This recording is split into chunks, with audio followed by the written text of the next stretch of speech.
and to the republic for which it stands, one nation, under God, indivisible, with liberty and justice for all.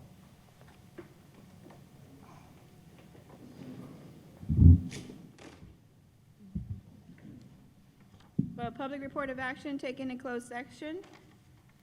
C, public employee discipline dismissal release, Government Code 54957 will require a vote. With a vote of 5-0, the board voted in closed session to take action to approval of the resignation of employee number 180400 through a separation and release of liability agreement with an effective date of October 31st, 2023.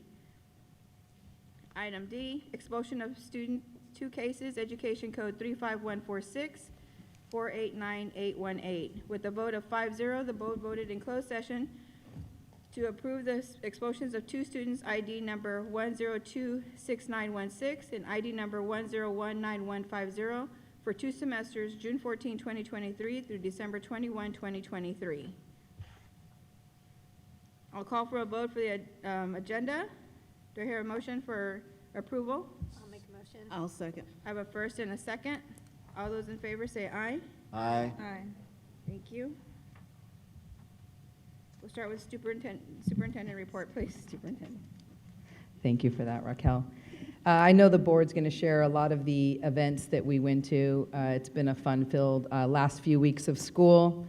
I want to do a special shout out at El Camino. I had the opportunity to participate in mock interviews with 9th grade students, and I interviewed Andrew Sumner, Chloe McDaniel, and Braden Pham for potential jobs that they might get in the future, and I hired them all because they were amazing students.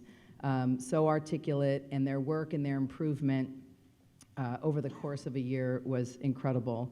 And I think they have very bright futures in front of them. I'm excited to share, OHS shared some information from their AVID teacher, and 65 of our 69 AVID seniors have been accepted to universities. Schools like UC Riverside, Chico State, Cal Poly Pomona, UC Santa Barbara, UCLA, Cal State San Marcos, and many, many more. These students alone have earned over $317,000 worth of scholarships, and all of our seniors together have earned over $2 million in scholarships. So congratulations to all of our seniors graduating. That is an incredible amount of money to earn in scholarships. And I think with all of the events, the board will share the opportunities that we've had to see our choirs in concert, to see our bands in concert, and to just rejoice in all the success of our students. So I want to say congratulations to all of our students. We have our ATP Moving Forward ceremony tomorrow, and all 3 of our high schools graduate on Thursday, and we're looking forward to attending those events. Thank you. We'll go to board reports. Nancy, would you like to start? Thank you. Yes, I had the privilege of attending the Oceanside High School AVID graduation. It was great to hear the students' stories and see what their future plans are after graduation. A lot of them are attending 4-year universities and had been in the program for more than 1 year. We also attended the retiree ceremony for all of our staff who are retiring and who have given so many years of service to our district, and so it's great to celebrate them. It was and see how excited they are to enter their new journeys as retirees.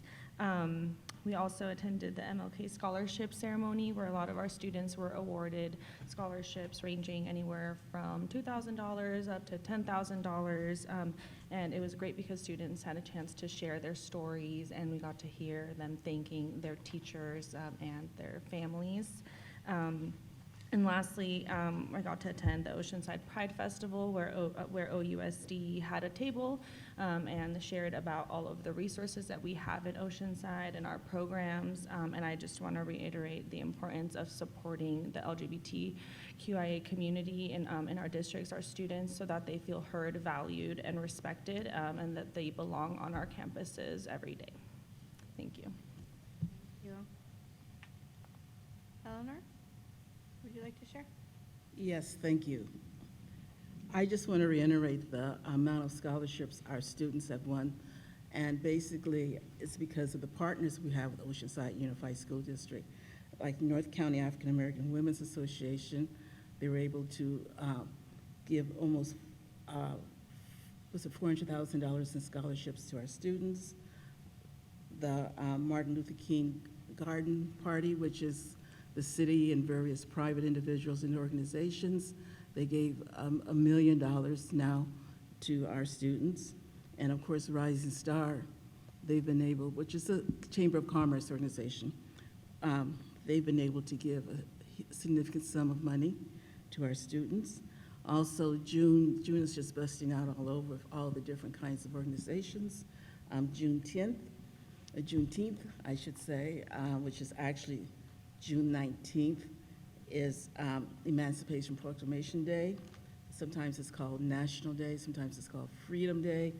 I grew up as Emancipation Proclamation, which is more of an East Coast term, I suppose. And the reason is that the Emancipation Proclamation, which basically freed all enslaved people within the United States, was signed in 1863. And you had Union soldiers, both black and white Union soldiers, going from, especially those states below the Mason-Dixon line, all those states like Connecticut had slavery, as well as New York had slavery. And their job was basically to ensure that the Emancipation Proclamation was being acted out, as well as the fact that the 13th Amendment was also being enforced.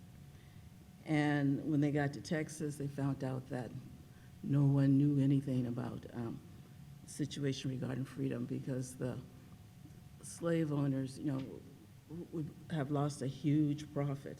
So Texas being the last state, the Emancipation Proclamation, the 13th Amendment was implemented in 1865. So to honor and commemorate all of those individuals, we celebrate as Juneteenth, okay? And of course, it's Memorial Day, and anyone who's connected with the military, I know you know the significance of it, but I don't know if you know the history. And the history with that was that, and there have been several stories told, but the real truth is that in Charleston, South Carolina, there was a prison. The prison was on a racetrack, and Union soldiers were in the prison. But when the North came through, they killed most of the Confederate soldiers. So you had dead bodies both of Union and Confederate soldiers on that racetrack, on that field. And the enslaved people actually buried everyone and gave them, you know, a righteous burial, for want of a better term. And that was the beginning of Memorial Day. We honor all soldiers who have died in battle. Okay? Thank you. Thank you. Mike? Yeah, I went to several of the events that my colleagues went to as well. I'll just highlight one of them. Of my most favorite is the annual honors concert for fifth grade musicians in Oceanside. It was held at the Ray Johnson Wildcat Gym a couple of Wednesdays ago, and the gym was filled with parents and family members and fifth grade violinists and the El Camino High Orchestra, and they played a half-hour concert, and it was fabulous. And the rest of my report I've given to Ann. Thank you. Stacy? I did most of the things that my colleagues did, and I gave Ann my report. I'd have to say my highlight was this morning that the two-way bilingual program had its end-of-the-year celebration for the 8th graders that have finished that program successfully, and that was a huge highlight today. All I got. Thank you. And I have done pretty much the same thing as everybody else. I would have to say, though, that I think the biggest thing right now is to be able to enjoy all the promotions from the lower levels, going this morning to Pablo Talk's promotion for the TWBI, and just seeing the work that the students have done and the progression that the students have even from when they started to this point. So, and that's with everything. That's with our music. That's with our, you know, our lessons in the classroom and everything else. And just everything that they've done so far, and just going through AVID and going through the honors programs and everything that we've done. But all that is only done because of our parents, for our students, and for the staff of this district. So our teachers that work so diligently with our students to just be there to support them through the good and the bad days, and for our staff and for just our cabinet and for just the board itself of just looking for the needs of our students. So I just want to thank everybody for just, again, being there, for just supporting our families, for our families themselves, for just being there and just getting your students to school, because there's days that I know that we just want to just say, okay, enough is enough, and I just want to just take a break today. But, because they have extracurricular activities and they have other things that they have going on, and it just seems like it's a lot sometimes. But parents are still doing it. So thank you, and I appreciate all that you are doing. And with that, we will move forward. Thank you. We'll go to general consent, approval of minutes. Oh, sorry, CSEA. We have only Dora Jaramillo, please. I didn't see her here, though. Do we have anybody? Okay, so no report. So we will then move on to approval of minutes. Oh, no. Oh, we're doing a consent, sorry. Yeah, we're doing consent. I'm totally off today.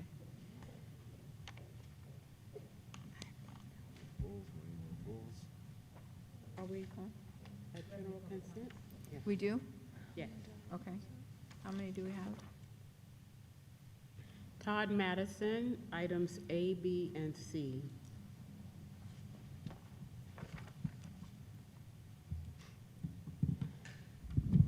All right, imagine that. Thank you.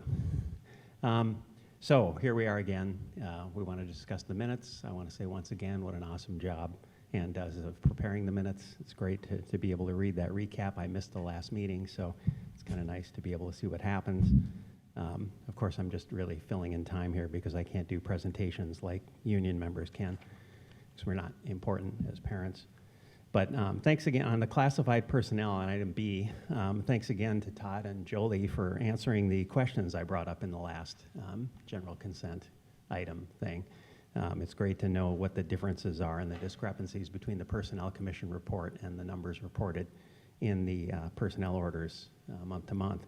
So it's handy to see that and know that there's a reason behind it. I see classified staff is now up to 155 new hires this year. That's, as always, great job.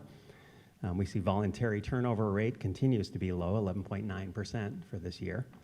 That's about 3/4 the rate we see in comparable private industry. So OUSD is still doing something right, I should say there. They continue to enjoy working here, apparently, which is a good thing. Aren't leaving in excessive numbers. We don't see a lot of resignations or retirements. Certificated on item C, more good news there. We've only had 54 resignations and 32 retirements so far this year.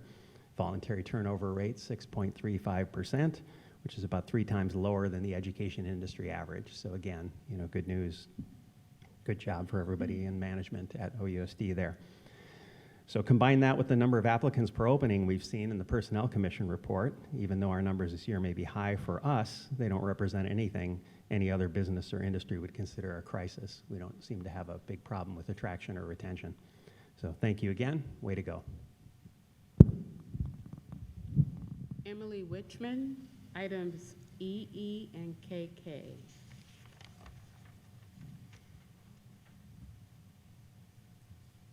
Yes, this is the Early Education Self-Evaluation Plan from the state of California. And this is a plan for 3 and 4-year-olds who qualify for services based on the income of their families. The state of California requires the Board of Education receive a report to the preschool program annually, and this is it. This year, Oceanside District preschool program has focused on improving the instructional program, inclusive practices as part of the preschool program, and foster the growth of both students with disabilities and typical students, and also GATE students, I would like to ask. I'd like to thank Amaret Reed for meeting all the requirements for this self-evaluation plan from the state of California. In the plan, it mentions that meetings were held with the board to review program evaluation process. It also mentions a summary of process and findings were presented to the board and gathered input from the board. but it did not meet, but the board did not meet with staff to develop a written list of tasks needed to modify the program in order to address all areas that needed improvement. My question is, probably to the board president, as you're the spokesperson, do you remember getting a summary of the findings? I can't see you too well, so yes or no? I got 1 minute and 35 seconds.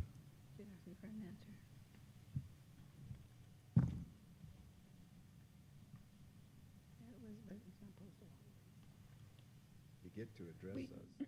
I'm sorry? You get to address us, Emily. I did. I'm asking a question. I'm asking, do you remember, because this is on the board agenda, and you had answered me last time, so I thought you'd answer me again. Do you remember getting a summary of the findings?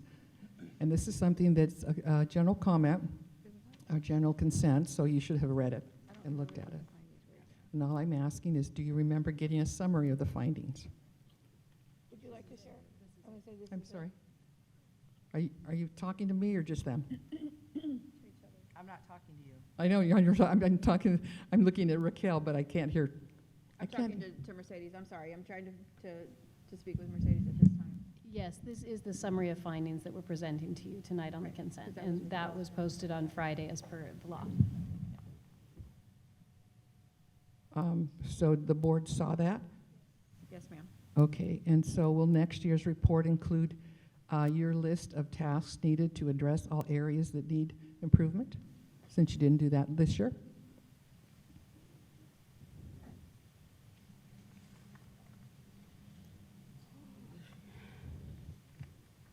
Is there any other questions, Emily, that you have at this? Because Yeah, I don't this is- want you to run out of time before you get done saying what you need No, to say. I'm just waiting for it to say yes or no. I'm not doing this. Okay, thank you.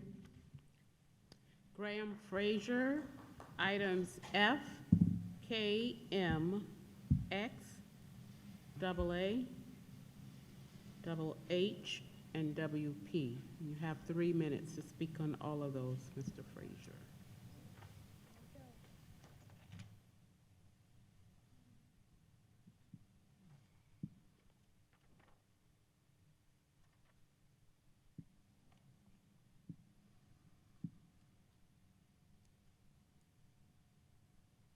Good evening, board members. I had an interesting morning reviewing some of the details in the agenda with respect to the warrant list. And so I may jump around. I've taken note of several, but I'll start off with 4X, which is the direct pay vouchers. And that was a bit of a mystery to me in terms of transparency and accounting methods. It's a long list, 3 or 4 pages, hundreds of particular items. And I'm wondering about the accounting, the way accounting's done at the school district. Like, I'm used to things like having proper prior authority and all that sort of thing.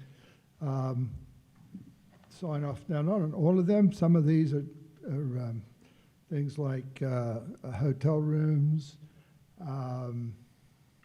One particular one here on the 27th of May, there was 31 people from the district were out of town at something, at museums or something like that.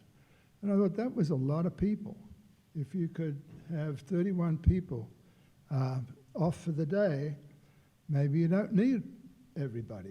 You know, why would you need so many people off on that one day? And that costs a lot of money. A lot of these things were, let me see. What I found interesting was that there was absolutely no backup for any of this. There's some claims here for all sorts of things. Let me see. Excuse me for jumping around a bit.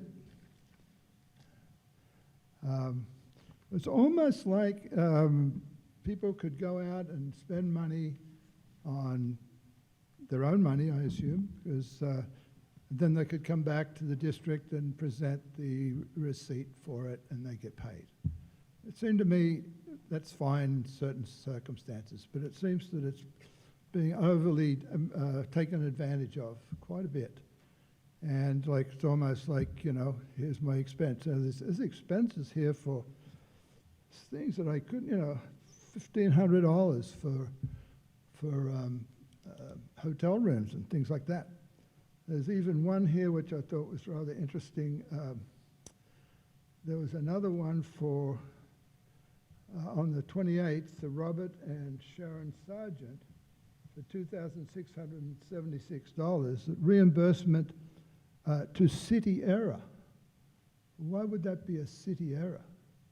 I mean, I didn't understand that.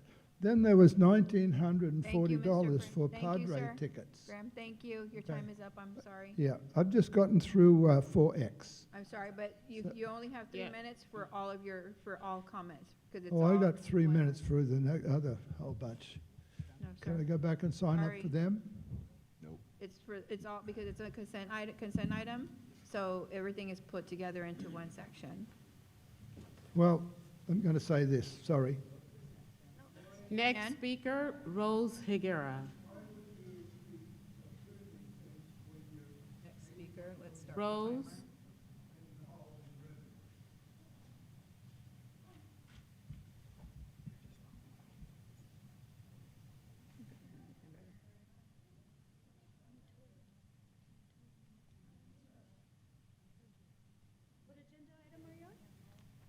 General consent. consent, and you circled M and LL.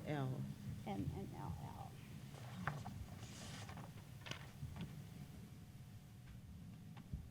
Okay, for LL, it's the approval of professional service agreement with Palomar Family Counseling Centers.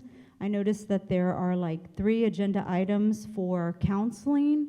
And I'm just really concerned that we're always taking the focus off the children's learning and education, and we're not doctors, we're not psychologists, we're not psychiatrists, and we're veering into a lot of different things that do not have anything to do with educating our kids. The grades are really, really bad, they're dismal, and I would love it if we could focus on bringing the grades up.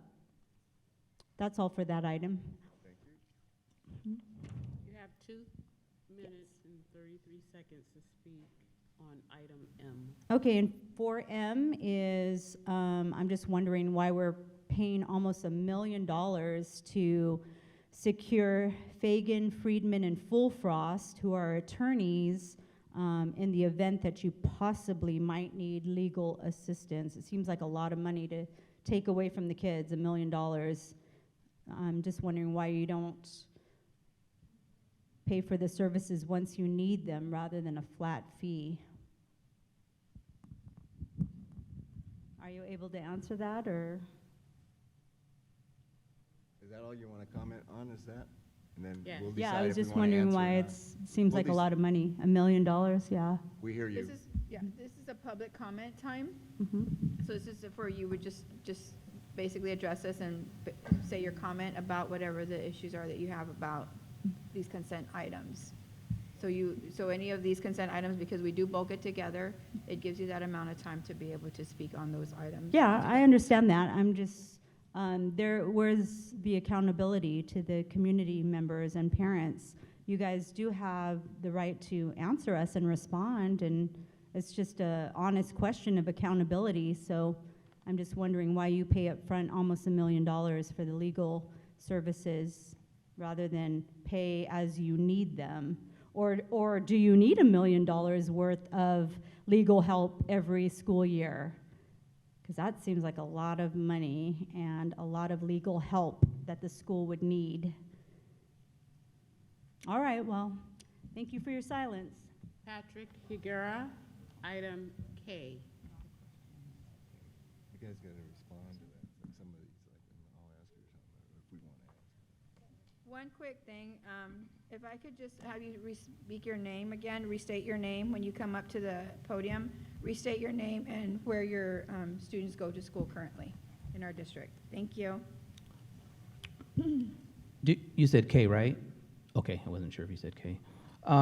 So I just had a question about the 4K. So you guys have like, looks like 20, or maybe about 15 cars that you're gonna give to auction and stuff. It says that you're going to either donate, it's recommended that the Board of Education approves Resolution 44.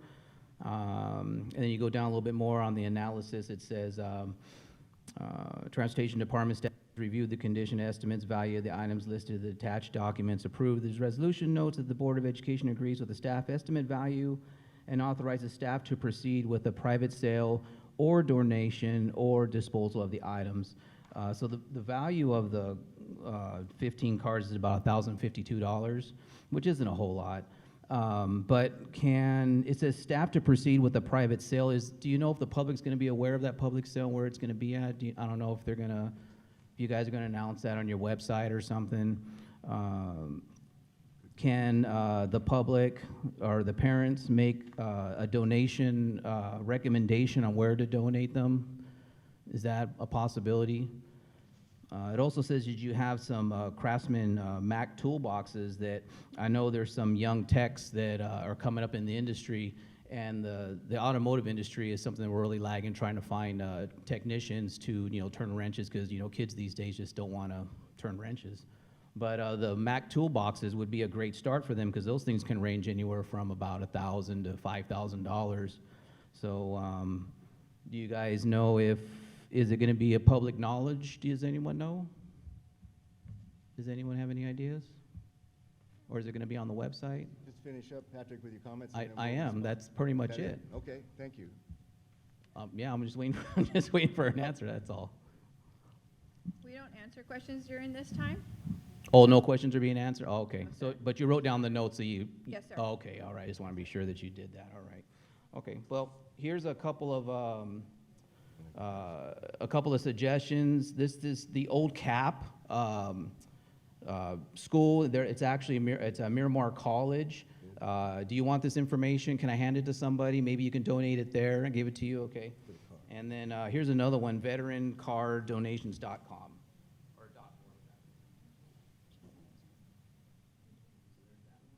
Thank you.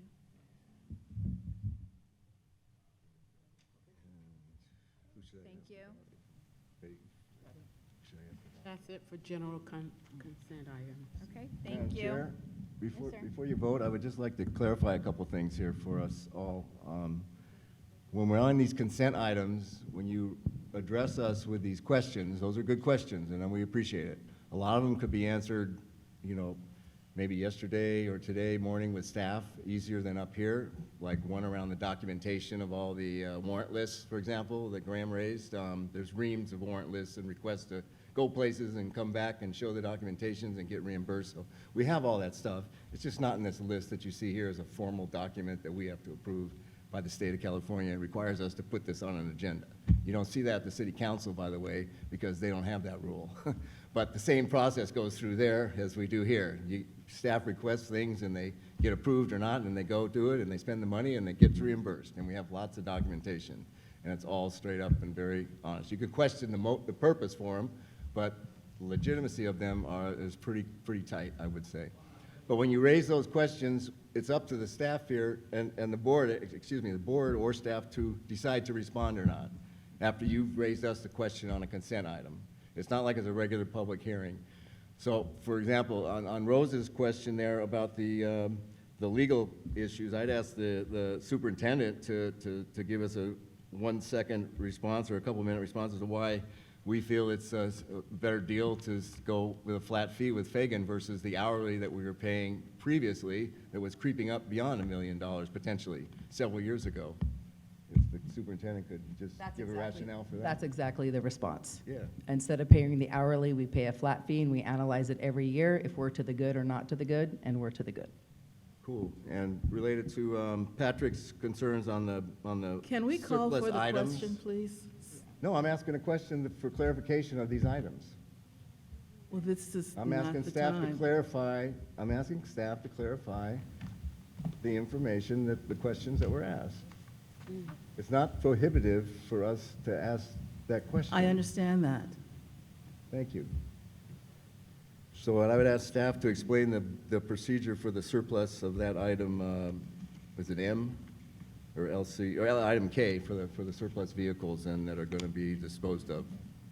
Thank you, Mr. Blessing. We do try to recycle, but in terms of the question about the public auction, we do have a public auction site that we put them on, and anyone is available to bid on them.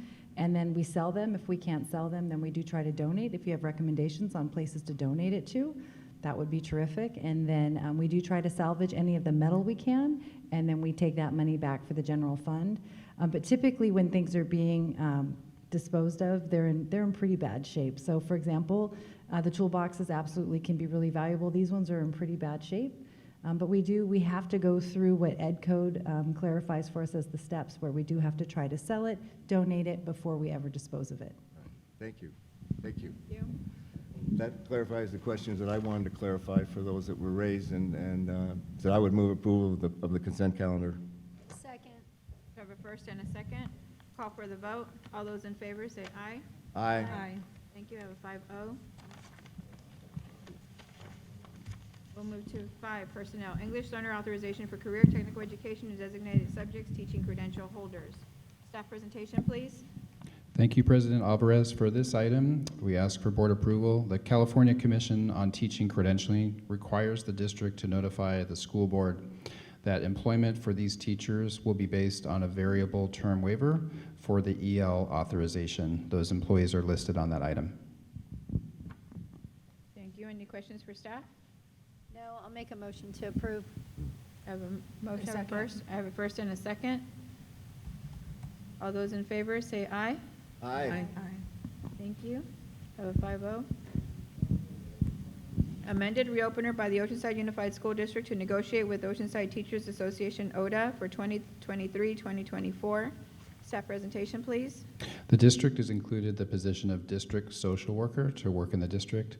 However, on previous items for the sunshine agreements, neither ODA nor the district opened Article 3, which is recognition, which would allow for the district social position to be added to the classifications and included in all future bargaining.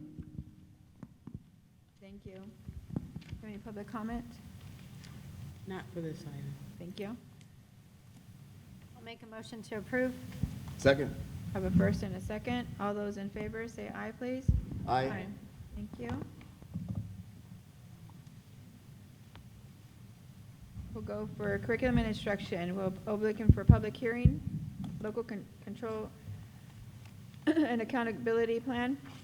We'll open the public hearing at 6:35.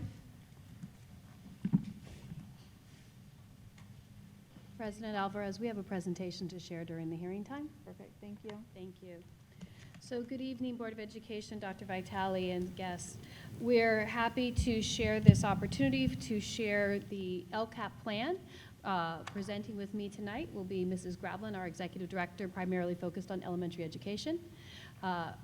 Dr. Lawrence, our Executive Director, primarily focused on secondary education. Dr. Bell, who is our Director of Elementary Education, and Mr. Thibodeau, Coordinator of Assessment, Data, and Research. So tonight's presentation will review our progress towards the LCAP goals. We'll go to the next slide, please.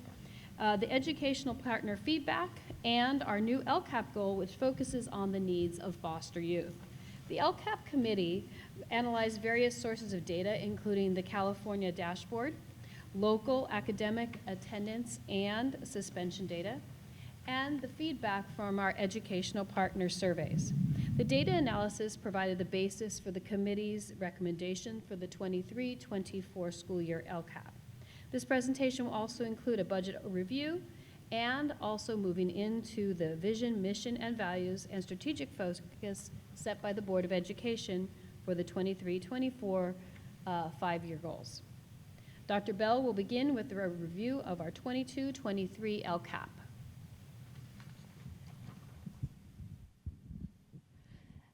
The LCAP committee convenes annually to review the data and make recommendations for action in the coming year. Our LCAP committee is composed of various educational partners, including board members, parents, guardians, CSEA, and ODA representatives, principals, and district staff. Next slide. During the 22-23 school year, educational partner surveys were administered from February 1st through the 28th to students in grades K through 12, staff, and families. The purpose of the surveys is to gain insight regarding the needs of our families, students, and staff. Family surveys were sent out digitally via central communication and site communication. Some sites elected to send home paper copies of the survey. Student surveys were adapted to ensure they were appropriate for the grade level span. There were significantly more participants in this window as compared to previous years. Next slide. During the current LCAP goals and actions were developed at the end of the 2021 school year and will remain the same for a 3-year duration of this LCAP cycle. Our 3 goal areas are: Goal 1, advance academic achievement so all students graduate prepared for college and career. Goal 2, create a safe and positive learning environment. Goal 3, meaningful family and community engagement. Next slide. During the 22-23 school year, OUSD was required to develop Goal 4 in the LCAP based on the continued need for additional support and services for our foster youth. These supports will address the specific academic and social-emotional needs. Next slide. Mr. Thibodeau will review the next section, which focuses on assessment data from the 22-23 school year.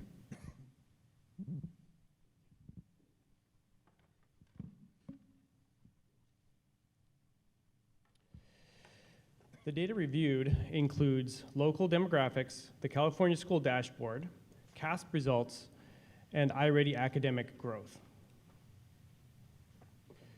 The California School Dashboard provides educational partners with meaningful information on school and district progress so that they can participate in decisions to improve student learning.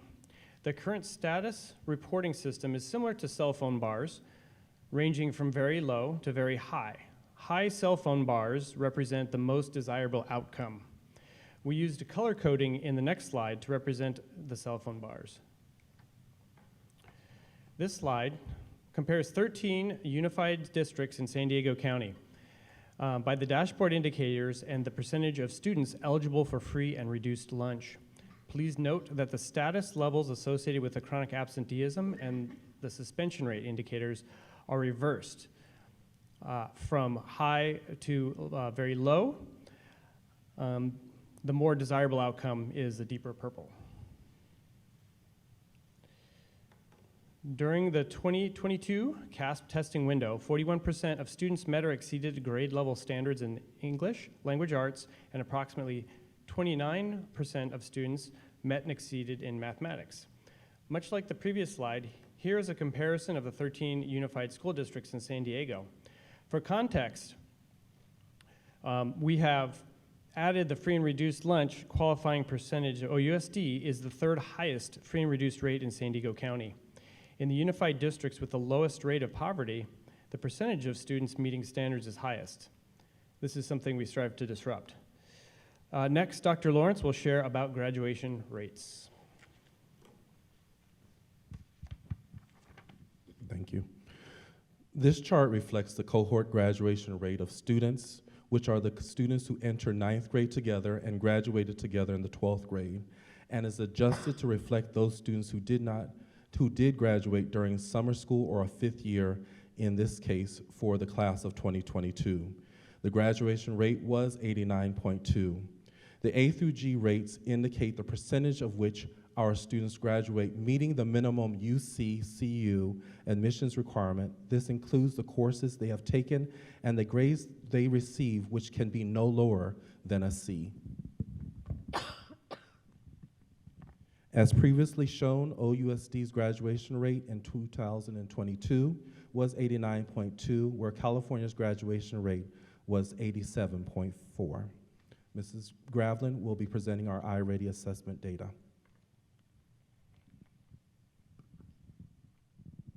Good evening. Next slide, please. The following slide illustrates the academic growth of our kindergarten through 8th grade students in overall reading and mathematics. In looking at our iReady data, the red band represents students who are 2 or more grade levels below. The yellow band represents students who are 1 grade level below. The green band represents students who are on grade level or above.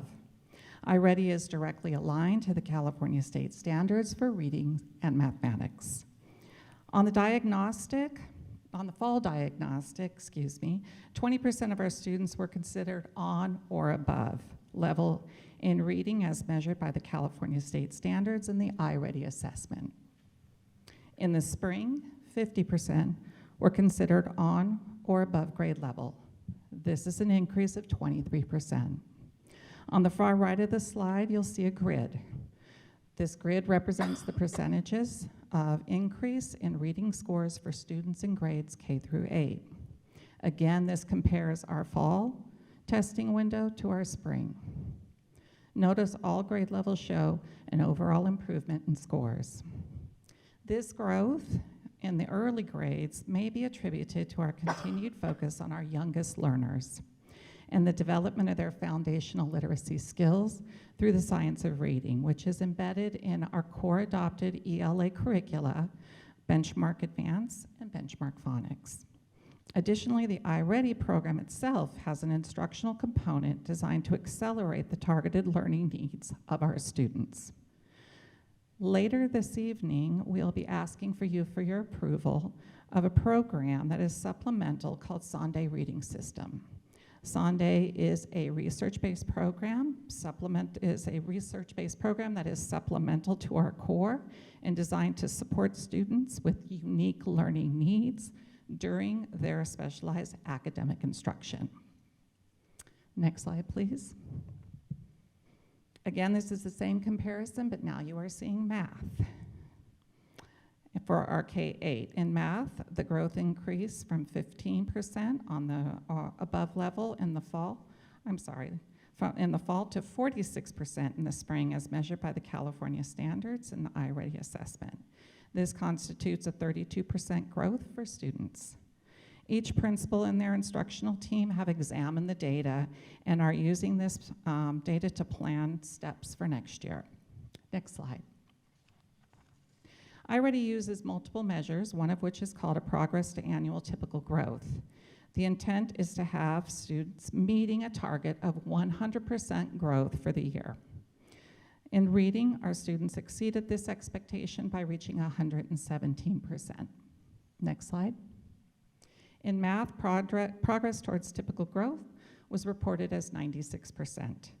To support the continued improvement of our mathematics progress, we are asking later tonight for your approval on an updated math program for our elementary students, which is iReady Mathematics, which is aligned to the California state standards, also has specific instructional practices designed to improve student outcome. Now, Dr. Levy will talk a little bit more about our local indicators. Thank you. So the California dashboard reports on multiple measures, including local performance indicators. The self-reflection tool is administered annually by the district to site administrators and staff. The performance levels include met, and not met for 2 or more years. We have met this year. Priority 1, which we'll look at the next slide, looks at the appropriate assignments of teachers. Currently, OUSD have 5.5% of teachers who are primarily misassigned due to being prepared out of state or perhaps needing an additional English language learner certification, as we presented earlier in our personnel report. All of these staff members are working to resolve these situations as soon as possible and at the same time provide quality services to our students. All of our students have access to instructional materials and our facilities are rated as in good repair. Next slide. Priority 2 reviews the implementation of state academic standards. OUSD reports full implementation in English language arts, English language development, and in math. Initial implementation in science and in beginning development was reported for history, social science, and visual and performing arts. We have adopted these curriculums recently, and that is part of our process in moving forward. Overall, professional learning was reported as full implementation. Next slide, please. In priority 3, we look at the caregiver engagement. After the pandemic, we are still working on ways to refine our engagement and opportunities for families to meaningfully engage with our district. Some of the considerations and successes that we've had is to provide meeting topics and the format, both online and in person. And as Dr. Bell shared with you, we've had a highest rate of participation in our LCAP survey this year as we have had in the past 5 years. Next slide. In priority 6, we report on school connectedness. This is how students feel about their schools. A majority of schools and families report feeling that there is an adult on campus who cares about them as students. Next slide. This priority also provides data on access to a broad course of study where all students are compared to various student groupings, their graduation rate, and A through G completion, which Dr. Lawrence had shared earlier. Dr. Bell will now expand on our 22-23, 23-24 LCAP. The following slide illustrates the goals, action items, and data from the 22-23 LCAP. This information was reviewed by the LCAP committee and guided their recommendations for the 23-24 school year.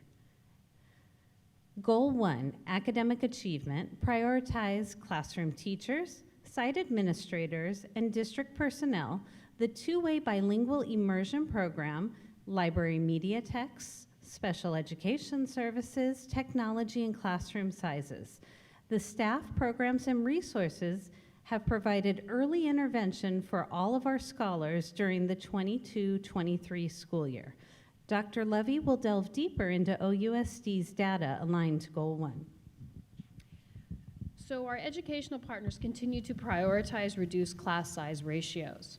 Over the past year, due to the Board's of Education's leadership, OUSD has evidenced by the table reduced class sizes and all grade levels from the 18-19 school year when Dr. Vitale became superintendent. We continue to look at this as an important way to meet the needs of our students and to respond to our stakeholder and educational partners' priorities. Next slide, please. We not only look at what we have agreed to staff at, but what is the actual enrollment. And what we want to show is that we do have certain staffing ratios, but the average sizes of our classes are monitored monthly by executive cabinet. And you can see in this table that we do continue to make sure that we are below those staffing ratios. If you look at our high schools, for example, it is around, the average is 29-to-1 staffing ratio, even though our enrollment, even though our staffing ratio is 37-to-1. Next slide, please. In a similar way, our special education department and our Board of Education has prioritized the needs of those students with IEPs. This table illustrates the caseload ratios for educational specialists by grade span. In 2021-22, the mild mod educational specialists and paraprofessionals would support 24 students. A mod to severe educational specialist and 2 paraprofessionals would support 24 students. We know the number of students with IEPs change throughout the year, and that our students and staff need support. Our special education task force worked on this and have thought about how to ensure that there's more room for new students as they enroll. Dr. Lawrence will now expand on our specific strategies for OUSD. Currently, additional support for acceleration of learning has been provided through the use of intervention teachers. In elementary, they support our students by strengthening their foundational skills in reading and math. This work includes phonics instruction and number sense. At the secondary level, intervention teachers provide support for our multilingual learners by providing additional instruction in target areas of need in order for students to access core curriculum. Next slide. Over the past 6 years, OUSD has made a concerted effort to update the core curriculum and provide meaningful supplemental curriculum aligned to the adopted core state standards. The following chart depicts the core and supplemental curriculum for elementary, middle, and high school. We have implemented this year at both elementary and secondary levels new history, social science curricula, and additionally an ELA, ELD adoption was implemented this year as well. During the 22-23 school year, staff engaged in a mathematics adoption committee for grades K through 12, as well as a chemistry adoption at high school level.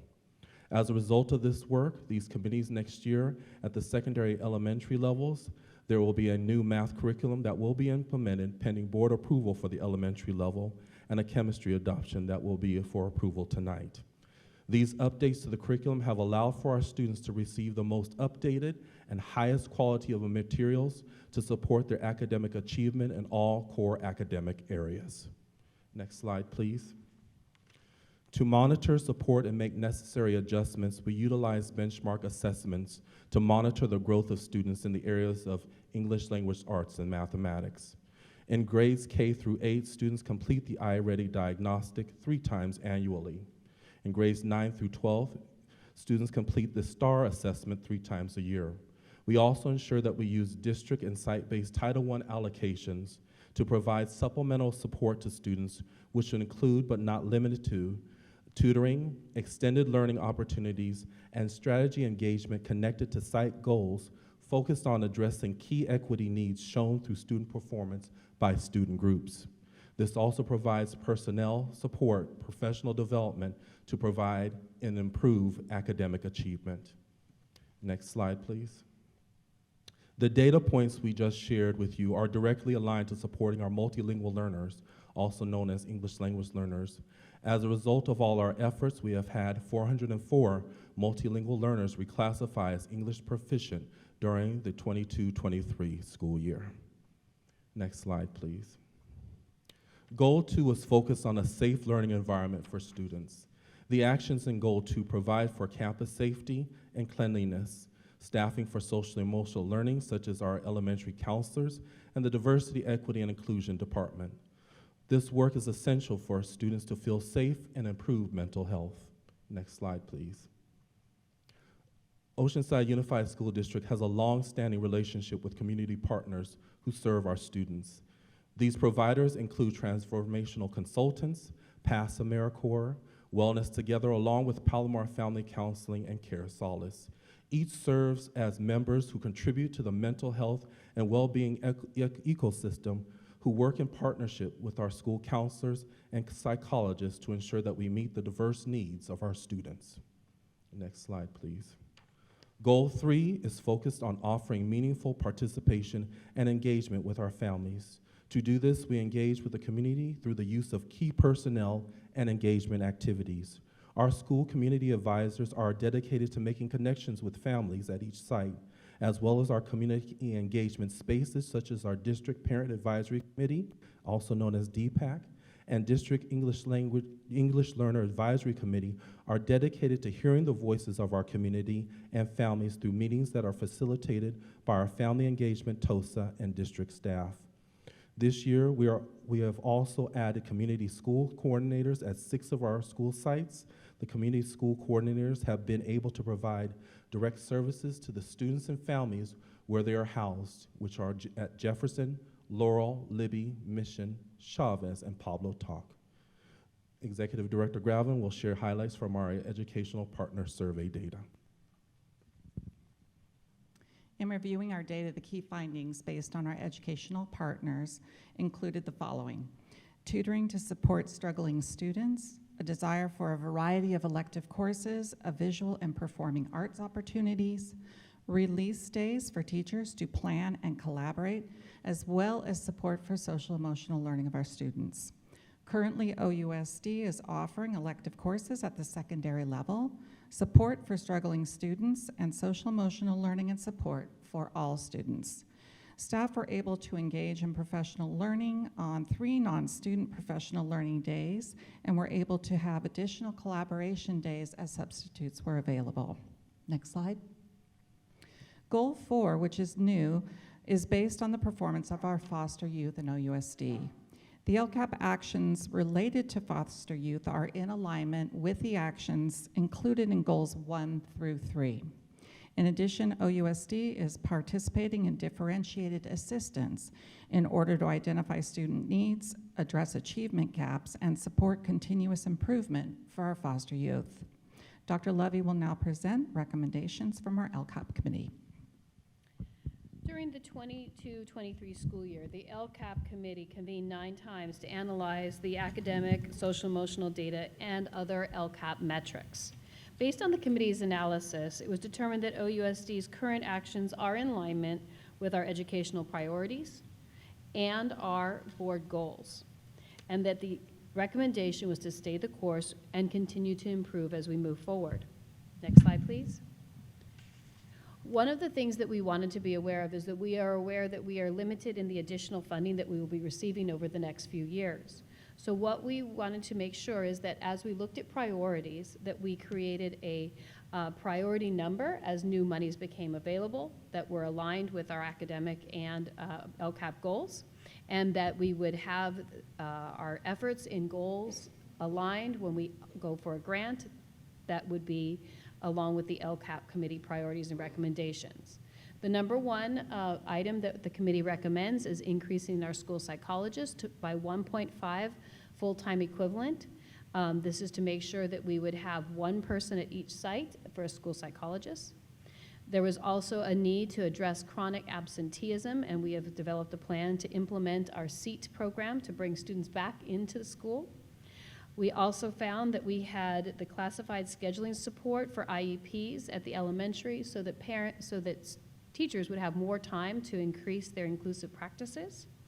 We also talked about the importance of focusing on our youngest learners who may have been overly impacted by the COVID-19 pandemic, and to provide additional training for our noon duty supervisors, which we will be asking you to approve that expenditure today. In addition to that, next slide, please. We know that we want to continue to focus on elementary counselors to provide supports to our kindergarten students early on in their learning when they return, and our TK. We also want to make sure that we have push-in behavior support, again, targeted at our TK and K, and that we continue to focus on enrichment opportunities, our community schools, Prop 28 money, and then continuing with all of the other things, as you can see. In addition to that, we will be looking at additional library books. Our data tells us that our library books are somewhat limited in the number and currency of it, and so we will be looking at some grant funding to improve the average age of all site materials. Next slide, please. Next slide. Next slide. As part of our LCAP, we also have a budget overview for parents, and this will be the next set of slides. Next slide, please. Later today, you will have an additional budget update prepared by Dr. Norman, and we will be talking about the total revenue projected for the Ocean Unified School District is around $277 million, and of this, $219 million are part of the local control funding formula. Approximately $43 million is targeted to support the improvement or increased services for our students who are English learner, low income, or foster youth. Next slide, please. The following chart depicts how the LCAP expenditures in the 23-24 school year, and then all funding has been allocated in support of the actions and services that are outlined in our LCAP draft. Next slide, please.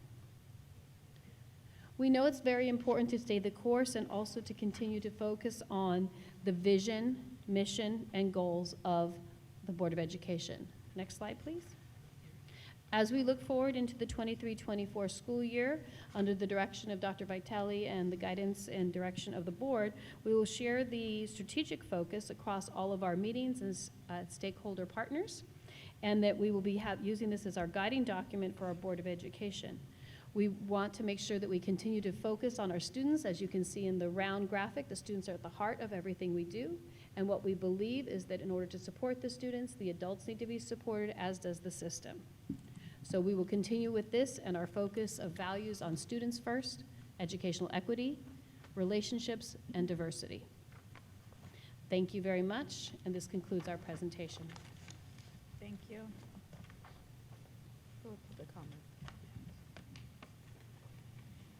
First person will be Todd Madison.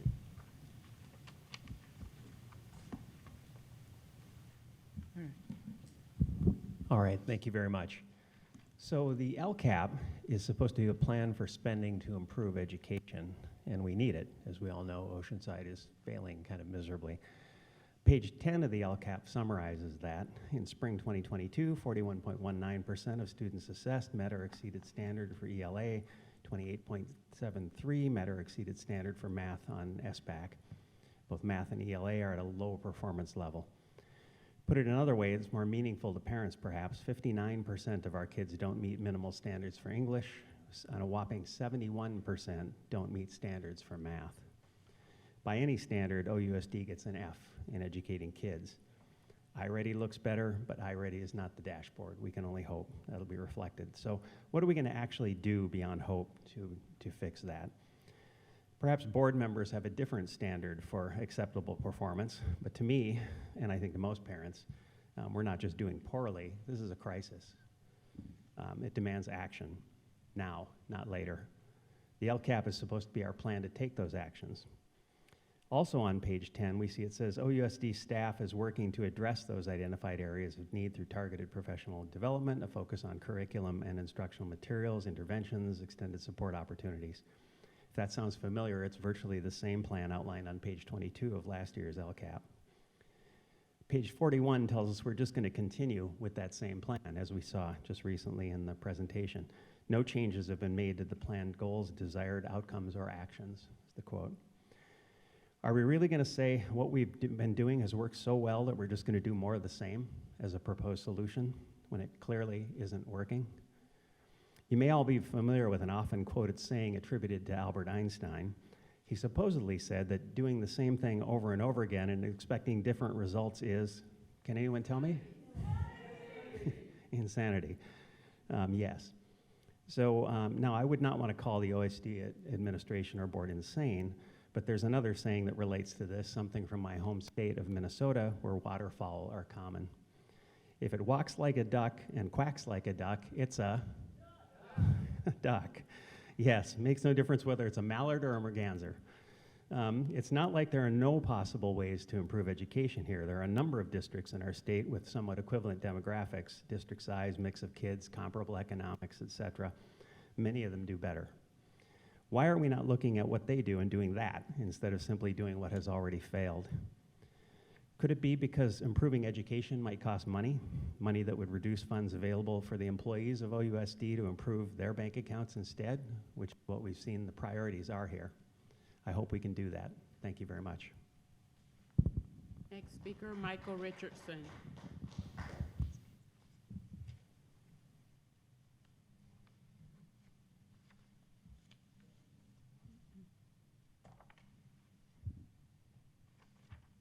Insanity, right?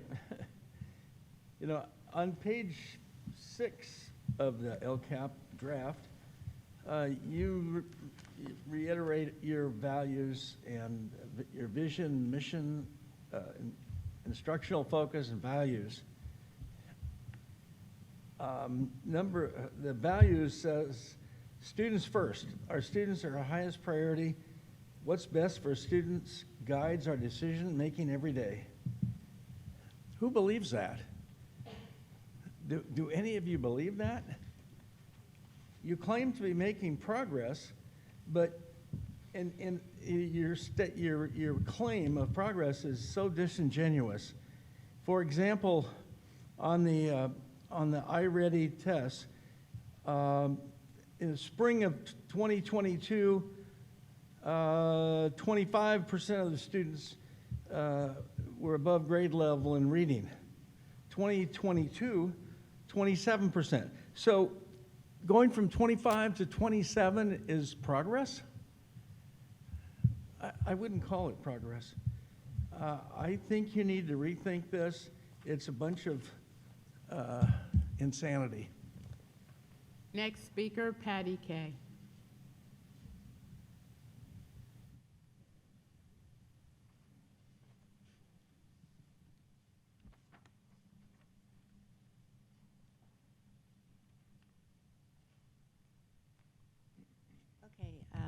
You're a little bit in luck today because from home to here I lost my notes. So anyway, I do remember, however, that Dr. Norman, I did contact the office 2 days ago for sure, and asking by email and message, for a copy of your presentation.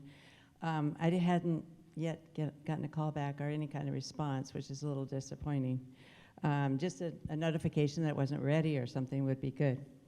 Okay, and in the presentation on the agenda, they're on 115 pages. It was a little hard to digest totally. However, I did notice just today on page 10 or 11, buried in 115 pages, was the public hearing. This is a public hearing to solicit recommendations from the public and partners regarding proposed actions and expenditures. I don't really see too many parents here or public. Were the parents notified by email or individually?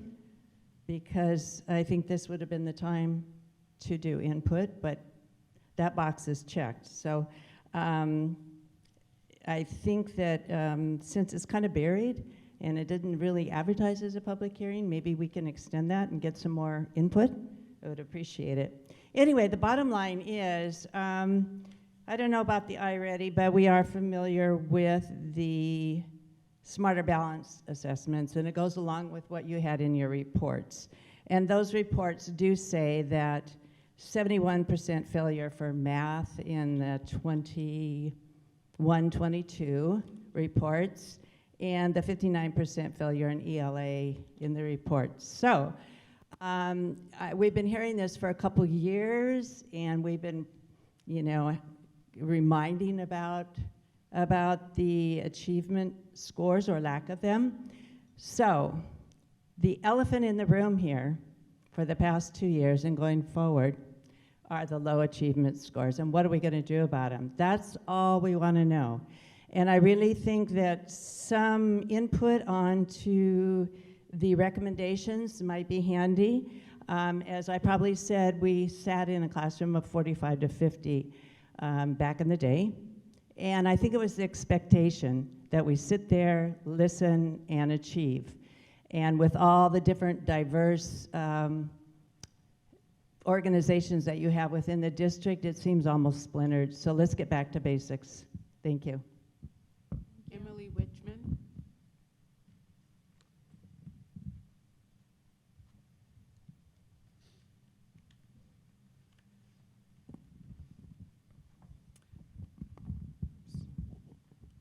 Okay, on page 8, I was not able to read through 115 pages quite yet.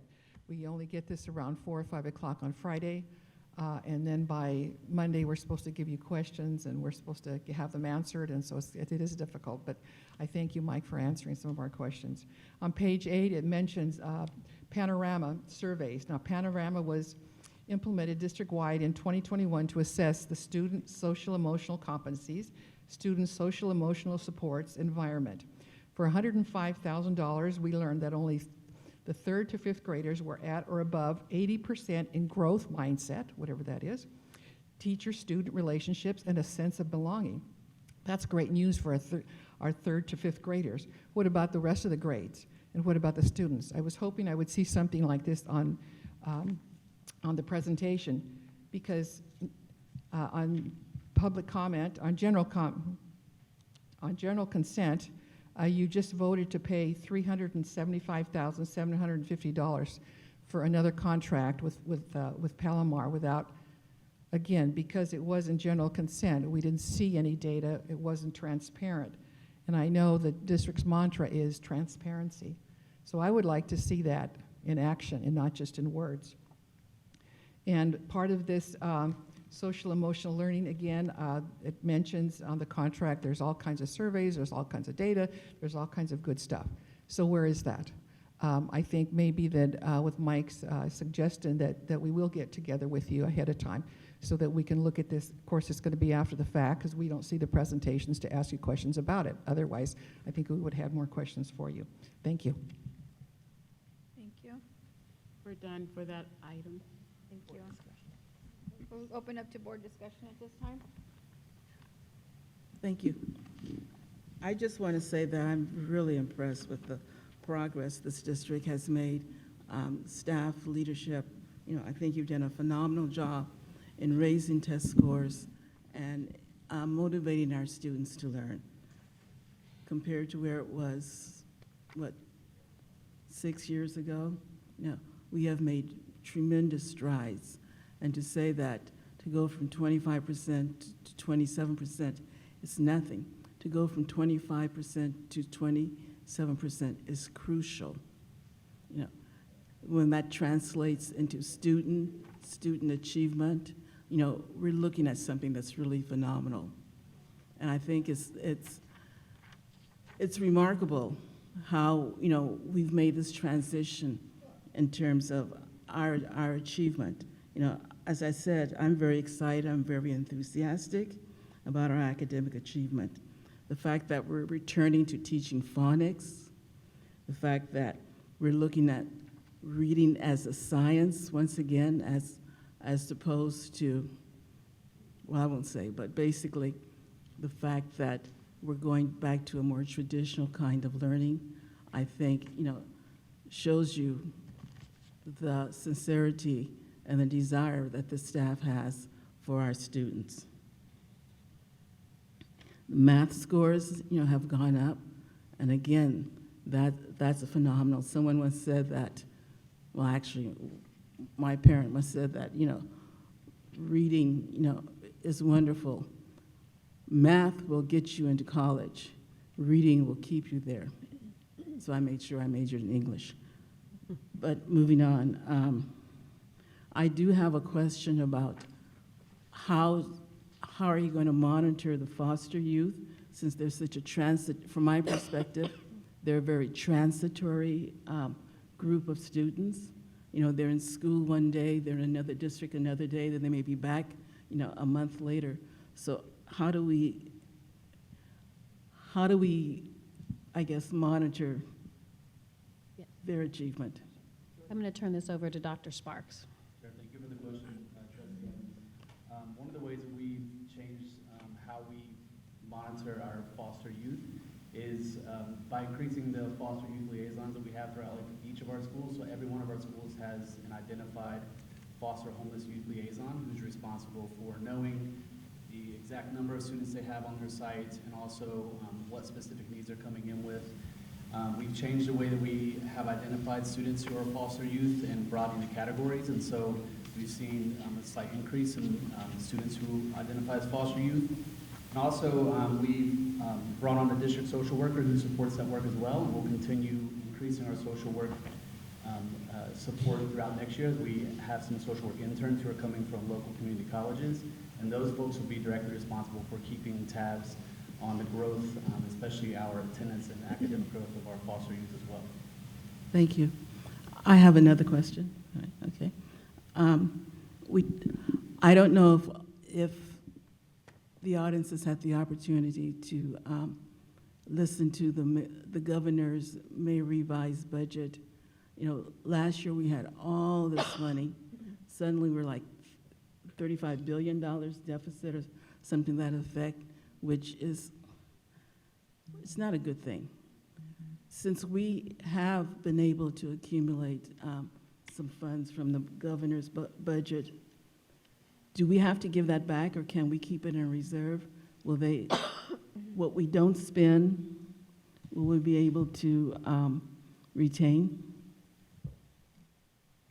The governor has talked about kind of pulling back some funding, but we're very conservative in how we budget. So we didn't budget out, for example, the Learning Recovery Block Grant, we didn't budget that out all the way.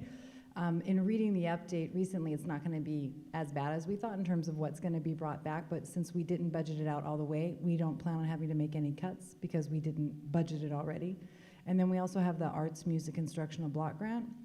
We also knew that this might happen, so we didn't budget that out all the way either. So with both of those large grants, those have been the hot topics, we're in good shape. And then for Prop 28, we do have our estimate, that's for the music instruction. We're still waiting on spending that funding until everything's kind of delineated more clearly on exactly how we can spend those funds. So we don't anticipate having to give any funds back at this time. Thank you. Last question. In your presentation, you talked about VAPA, visual and performing arts, And we know that historically, VAPA has enabled increased learning for students as well as giving students a desire to attend school. Do we plan on doing more kinds of VAPA things in all of the schools, not just one or two? Yes. So we're very fortunate in our district because we do have music specialists at all of our elementary schools. At all of our secondary schools, we have instrumental music, we have choral at many of our schools, we have drama at our schools, we have dance. So we have a variety of different visual and performing arts at our secondary schools that are available. Now with the Proposition 28 that was approved by the voters, we are looking at ways to increase the opportunities for students to be able to participate in visual performing art. We're thinking something along a wheel type idea where they would have an opportunity to experience a little bit of dance, a little bit of like Meet the Masters, which teaches them about history of art, and choral. And so we're looking at that. We already have the Meet the Masters materials, so this would be a way to increase this without increasing the burden or workload of our teachers, because we would be able to do a wheel with this Prop 28 money. But again, we're being cautious as we're planning this out so that we don't run into a place where we would be having to give money back or cut in another area to provide. Thank you. I think those are my questions and concerns. Thank you. Yeah, I just wanted to point out a couple things. I know the public seems to really have a lot of focus on like the standardized testing, and I know that education has changed a lot over the last even 10 years, even from when I was in school. And the biggest thing is it's so important that we're looking at multiple measures, and I'm glad that we're looking at not only the state testing, but we're also looking at iReady, because, I mean, even if I look across the room, not everyone's looking at their phone every 2 seconds, and now we're asking students to take tests for hours and hours and try to measure their success on just that exam. And I think measuring the success of our district just on one test is irrational, in my opinion. So I like that we're looking at multiple measures. I like that we're looking at the graduation rates. And I like to see that we're above the state average, but I do want to point out that I am concerned about our English learners because that graduation rate is lower. It's at 75% compared to district-wide. So I like that Oceanside is focused on that, and hopefully we continue to monitor that. Because it is very significant in the graduation rates. I guess another thing I'd like to just shift focus to is the school connectedness. It drops a lot starting in 6th grade. And so I think, especially in the middle schools, I've worked in middle school for 8 years, and I know that's such an important age. And so if we can focus on keeping the class sizes smaller in middle school and high school, as well as, focusing on the early years, then that'll help, I think, with keeping students engaged and connected. So those are just a couple things I wanted to point out. No questions specifically, just things that I would like us to continue to focus on: class sizes and English learner graduation rates. Thank you. I do have some information on the English learner graduation rates. In 2019, we were at 67% for our English students who are English learners. We're now at 75.6, which is an 8.3 increase over that time period, over a 3-year time period, which again is progress. Obviously, we're not satisfied with that progress. We want to continue with that, but we are making some progress, and we are actually, our graduation rate for English learners is above the state average, both overall and for English learners by 2.3 for English learners as well. And one thing I want to point out, when Common Core was developed, and implemented, the State Board of Education said that we will develop our own testing, our standardized testing. That did not come to fruition. Rather, the State Board of Education went to England, used Pearson, who developed, basically involved with Smarter Balance assessment, which basically means, although we have a homegrown curriculum that meets the needs of our students are being tested on some of the same kinds of materials that our students in England are being tested on, and it's an entirely different teaching style. When we look at English, the way education and curriculum and pedagogy is presented compared to California and the entire USA, it's kind of like apples and, Al said, apples and avocados in terms of how we test students. And I think it's phenomenal that we've been able to bridge our gap and motivate, massage, whatever we needed to do to get our students to be able to be test ready, test prepared, because that is very challenging. Thank you. All right, I have a question. So I'm looking at Mercedes or Dr. Lawrence. On slide 31, you talked about supports for accelerated learning, and you talked about the intervention teachers. We have 2 at the elementary sites to support our early intervention, and then at middle schools, we have a part-time intervention teacher to support our multilingual learners. So part-time, I'm just going to share, how does that work? Do you want to? Dr. Lawrence, do you How want to does share how one we? part-time intervention teacher at an entire middle school?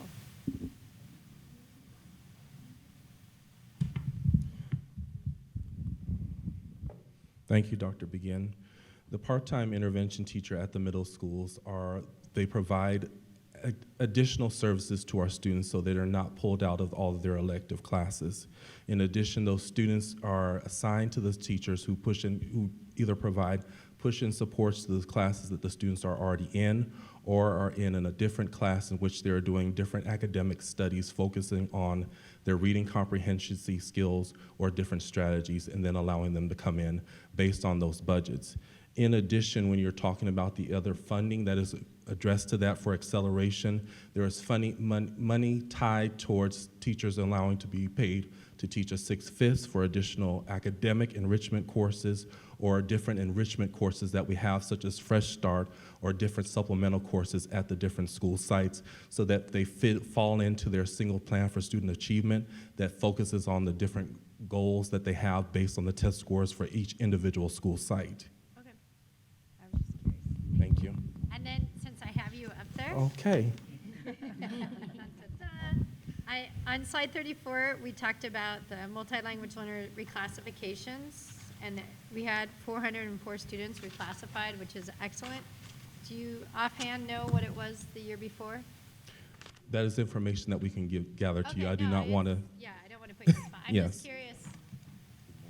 Yes. Yeah, is it more or less? This is significantly more, Yes. I believe. Yeah. I think it was 3. It was just under 380 students. Yeah. Okay. So another 30 students, 35 Okay, students. I just wanted to see. That number has improved every year in the last 5 years. Yes. All right, thank you. Thank That's all I you. had. And then, so my only concerns is when we look at the scores for our middle school students, and I'm going to piggyback off of what Nancy said, when something happens in middle school, they struggle with a lot of things. What does it look like to increase intervention for those students, and what would that look like? So.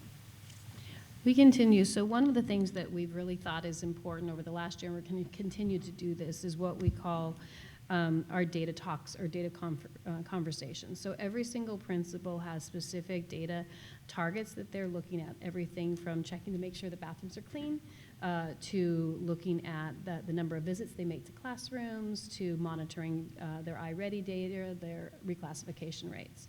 So in looking at middle school, one of the things that we know is that we want to continue to have the students be able to experience electives, because much like as Trustee Evans said, that's what some of the things that engage the students the most when they get a chance to have an elective. So that's why we continue to look at that. What we know in talking with our 4 middle school principals, that they are thinking very strategically about how to implement the new curriculums that we have provided, because for many years we didn't have a standardized math curriculum across all of our secondary schools. Now we will have that, and to make sure that we're implementing our English language arts curriculum, because when we know that one of the things that's the highest indicator, the number one is the quality of a teacher in the classroom, and then we know right after that is high quality materials. So this investment that we've made over the last 5 years to continue to improve for the students through our high quality materials is going to may pay off as we move forward. Thanks. That's all I have. I know I just have to compliment everybody, because I know that one of the biggest things that we struggled with originally was that our curriculum was not current at all. Oh, it was 20 years old. I know my son was learning from 20-year-old curriculum, which is why I originally got on this board.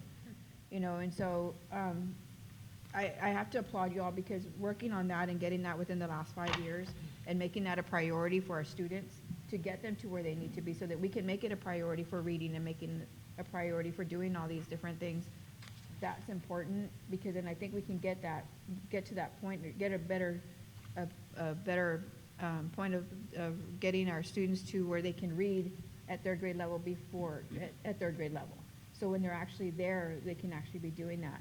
So I thank you all, because I think using and going with the goals that we have set over the last 5 years and seeing that and following through with that has actually made some amazing changes for our students. And then being able to see the numbers and going again from like 380 to 404, even, you know, but again, still, like we were talking about, we still have that transition of those students that we need to be focused on, because it not only happens in second, you know, from junior high, it happens even in the high school level, because there's so many changes that they go through. So even if we can focus on that part of it, even for our students at the upper level too. So, but thank you for that. Anybody else? Any other questions or comments? Thank you. We will close then the hearing at 7:28.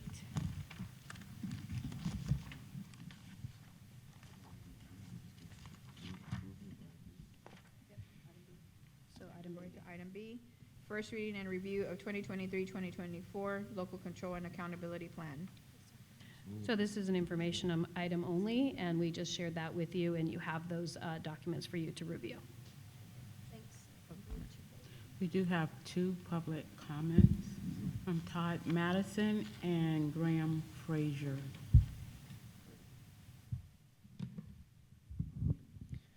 All right, well, thanks again. So now we get to review the plan, which I assume will be approved in the next meeting, even though there's no actual real plan for improvement of academics in there. In reviewing it, I noticed, as we have pretty much every year since I left the LCAP process, the LCAP survey was once again designed to avoid generating quantifiable data that could be used to guide spending in ways that reflect stakeholder input. As you all know, the LCAP's point was to gather that data to prioritize how education funding is used. Simply asking parents, how would you like to see your money spent, is not a part of the survey. Such direct prioritization questions would result quantifiable results, so they haven't been part of the survey since I left the process in 2018. Now why? Because if we said, as we found then, that the majority of parents want reduced class sizes and the district ignored that to spend more money on their own paychecks, it would be much more obvious. Better to have plausible deniability, I think. You all know the numbers. In 2021, the median total compensation of a full-time OUSD administrator was $167,000. For certificated employees, make that $127K. With a 5% raise last year, we're likely talking about $175K to $133K respectively. So what if, instead of using our money to give employees bonus raises, we had decided to do something different this time around? What if we spent on things that might actually result in improved academic performance for our kids? How about smaller class sizes? Not just by 1 or 2. I agree with Nancy on this. The academic impact of that is not clear, but with increasing disruptions in classrooms, it seems likely giving teachers less kids to keep track of would benefit everyone. If we put the $9 million we spent on bonus raises into class size reductions, we could easily cut class sizes by several kids per class. If we had started doing that back when I started suggesting it, we'd be looking at 20 kids or less per class right now, but we didn't do that. So why haven't we done that? Why doesn't the current LCAP start doing that right now? What about higher pay for starting teachers? We talk about wanting to attract the best teachers. I agree that should be done. Why not do it? For a fraction of the $9 million we gave in bonus raises, we could revise the salary schedule to increase starting teacher pay by thousands of dollars per year. Why not do that? What about classroom discretionary funds for teachers? Likely just the raise money given to administrators would provide every teacher several $100s a year to spend on classroom supplies so they don't have to take it out of their pocket. Seems like a good idea to me. But no, we're not going to do any of that. We're going to say we want to do those things, but not actually do them. What we're going to do is the same thing we've always done, which doesn't appear to work. What is it that Einstein called that again? Insanity. What do we call the animal that waddles and quacks? Thank you very much.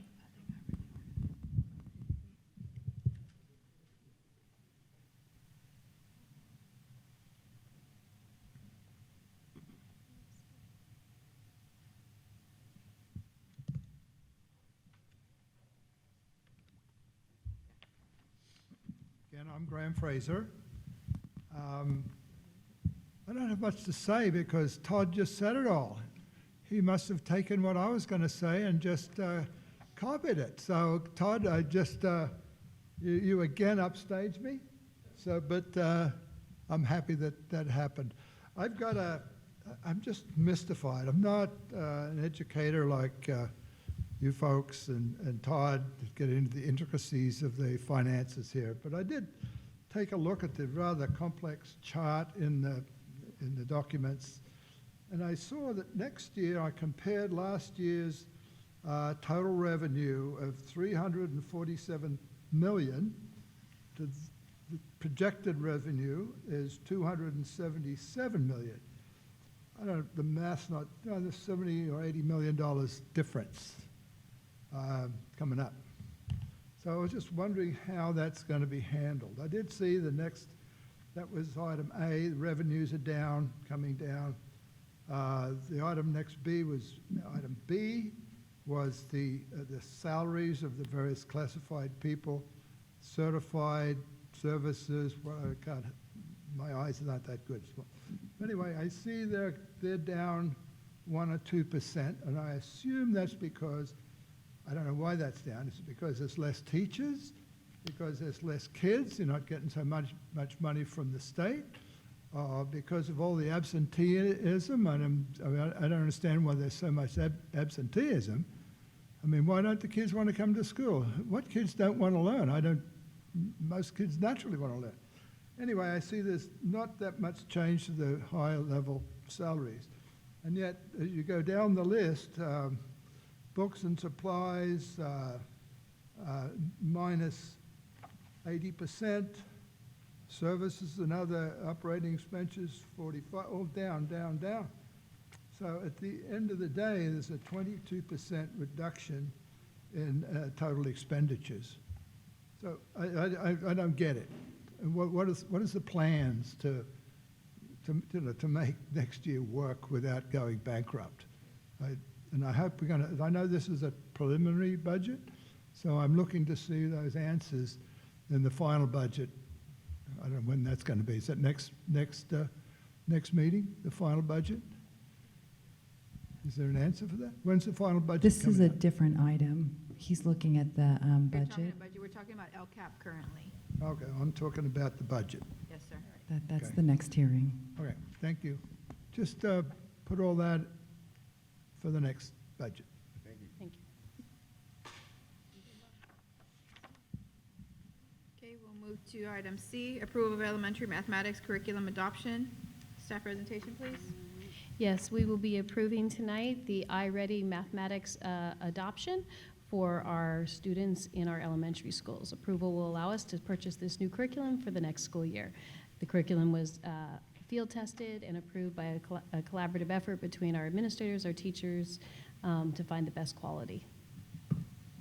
Thank you. Any questions for staff? Is this only going to be utilized in elementary, or is it for? Last year we approved for last meeting we approved for secondary. So we do it in two separate because we're going with two separate vendors. I just want to make a comment. In our colloquium, is that correct? Correct. Okay. They talked about that, and they were very positive, they being the new teachers who will be getting credentials or their final credentials. They were very positive, and they spoke highly of that program. I'll make a motion to approve. I'll second. I have a first and a second. All those in favor say aye, please. Aye. Thank you. At 5-0. Approval of chemistry curriculum adoption materials purchased for SAA-VAS. Staff presentation. Yes, the teachers from the high schools participated in a long-term study of our curriculum across all of our science. Before we have approved in years past physics and biology, with the approval of the chemistry curriculum, we will now have updated curriculum for all of our core science courses. So we recommend the approval of this document, of this curriculum. Yes, definitely. I'll Fantastic. second that. There's a first and a second, I'll take. All those in favor say aye. Aye. Thank you. No more 22-year-old science books. Amen. Approval of contract with Playworks Education Energized for recess implementation program at all elementary schools. Staff Yeah. presentation, please. Yes, based on our LCAP feedback that we gathered and our TKK work, we have found that we know that one of the areas that we want to really support students in is their time on the playground. Students that are having less opportunities to play with other children, and Playworks is a proven training and curriculum. It's not really curriculum, it's a service that allows the noon duty supervisors to have a better outcome out on the playground and for students to be able to have a better time when they're interacting with their peers. Plus the less discipline activity that goes on Resulting in in the less classroom. discipline, yes, so Yeah, this is to a get all that positive energy way out. forward. Thank you. I'll make a motion to approve. I'll second. I have a first and a second. All those in favor say aye. Aye. Thank you. A 5-0. Special education. A approval of purchase of supplemental reading intervention curriculum and professional training from Sunday System. Staff presentation, please. Yes, as Mrs. Gravlin shared in her presentation, this curriculum will be for specialized academic instruction, a Tier 3 intervention to help students who are struggling with their reading, and it will also provide professional learning for our educational specialists and other teachers serving students with special needs. Thank you. Any questions? I'll make a motion to approve. I'll second. I have a first and a second. All those in favor say aye. Aye. Go for public hearing at, what is it? 7:39. Proposed 2023-2024 preliminary budget adoption. Thank you, President Alvarez. I'm going to be presenting the proposed preliminary budget report. Next slide. Tonight, we're going to be discussing state budget and economy, the local control funding formula, assumptions for the proposed budget. We'll review the proposed budget, the revenue and expenditures, general fund unrestricted and combined, components of the ending fund balance. We'll look at the MYP, which is the multi-year projection, and then talk about next steps. Next slide. Here we have a picture of the annual budget cycle. We are in June. It is the LCAP adoption, as we saw earlier tonight. This is also when we adopt the budget. So when we meet again, we'll already have been through July, which was when the state will adopt the budget, and then in August, we have the 45-day revision, and then it goes through the whole calendar. Throughout the calendar of the cycle, we do make adjustments to the budget, and tonight is our first presentation of the proposed budget. Next slide. Some background on the state budget and economy. The economic background is facing significant challenges. Many factors pose significant risk to the economy, the state budget, and the long-term forecast. The volatility of California's revenue is due to its progressive tax system as well as the volatility of the stock market. The postponement of personal and corporate income taxes until October means an estimated $42 billion we won't be receiving in the fall until later. And while the government agreed to a debt ceiling limit, there are some fears of a prolonged inflation and a possible small recession. Next slide. Here we have a slide that just really shows you the differences in terms of January to May with Prop 98 minimum guarantee. The state general fund revenue in 21-22, the general fund and property tax remains fairly consistent from the governor's budget to the May revision. So the blue notes the general fund and the green notes the property tax. We saw an overall decrease in the general fund in 22-23, but an increase in property tax. And then in 23-24, the governor's budget increases, but then we see a decrease in the May revision due to less general fund dollars. So overall, we saw a decrease from the governor's budget that was at $108,817 million down to $106,839.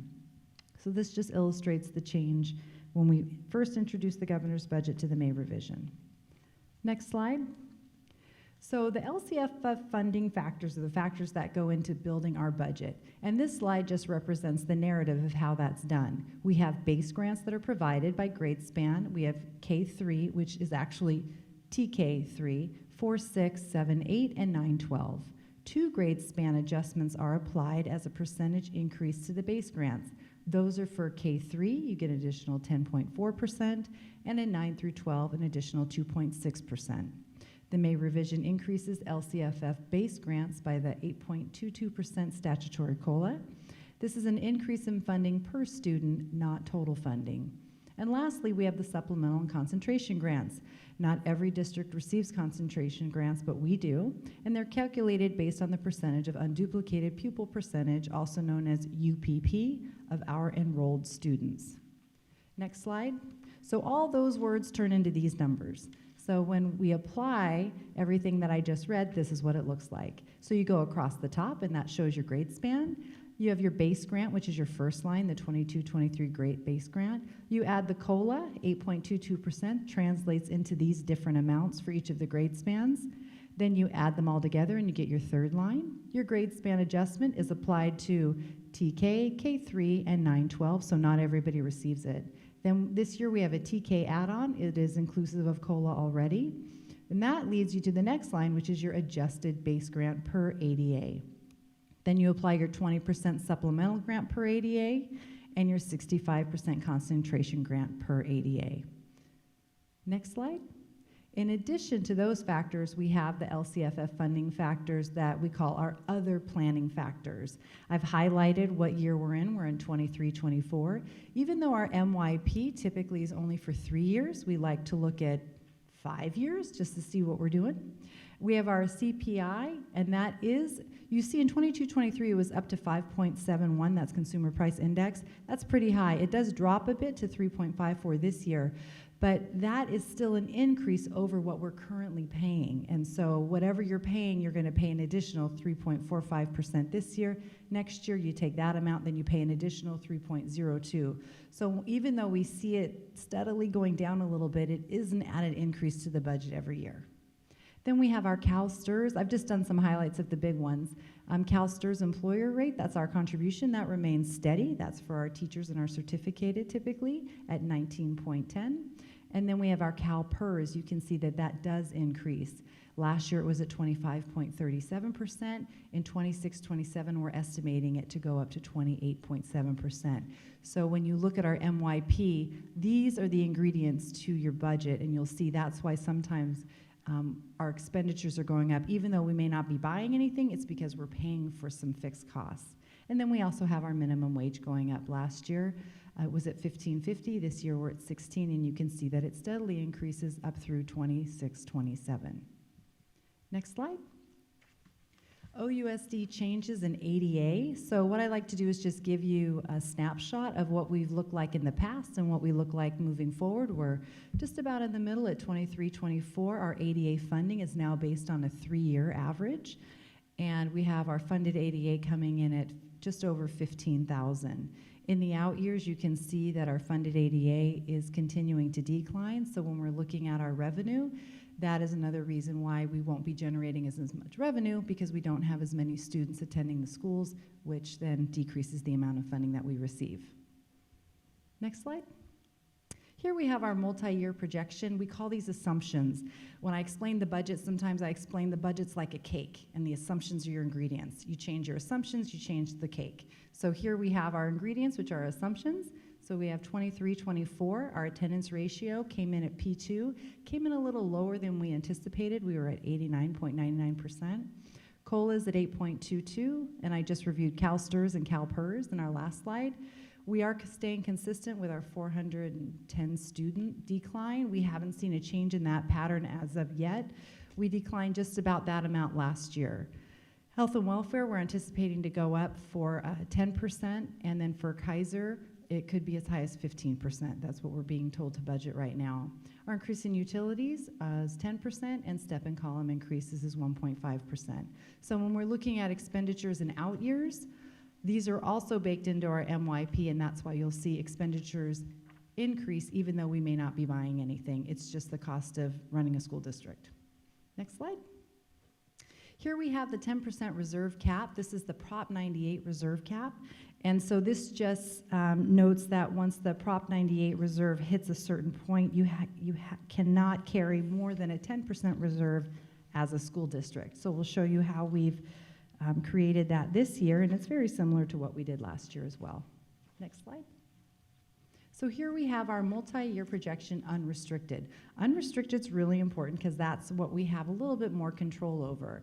So this is what we're looking at, our LCFF dollars. In 23-24, our revenues are 178, our expenses come in at 179. So we're just a little under $1 million over. And then we have our beginning fund balance coming in at 23 million, our ending fund balance at almost 23, we're at 22.4. We don't need anything to meet the reserve amount, and our reserve amount is 3%, which comes in at 8.2 million. And then in 24-25, you can see, as you can imagine, the red is not positive. You can see that we do have deficit spending happening in 24-25, and then it increases exponentially in 25-26. Much of this goes back to the assumptions that I referenced earlier, that when you have costs increasing, which are your expenses, then you have your deficit spending increasing as well. However, for the next 3 years, we can meet our financial obligations, so we will have a positive budget. Next slide. This looks at our combined budget. Combined means that we're looking at our restricted dollars along with our LCFF unrestricted dollars.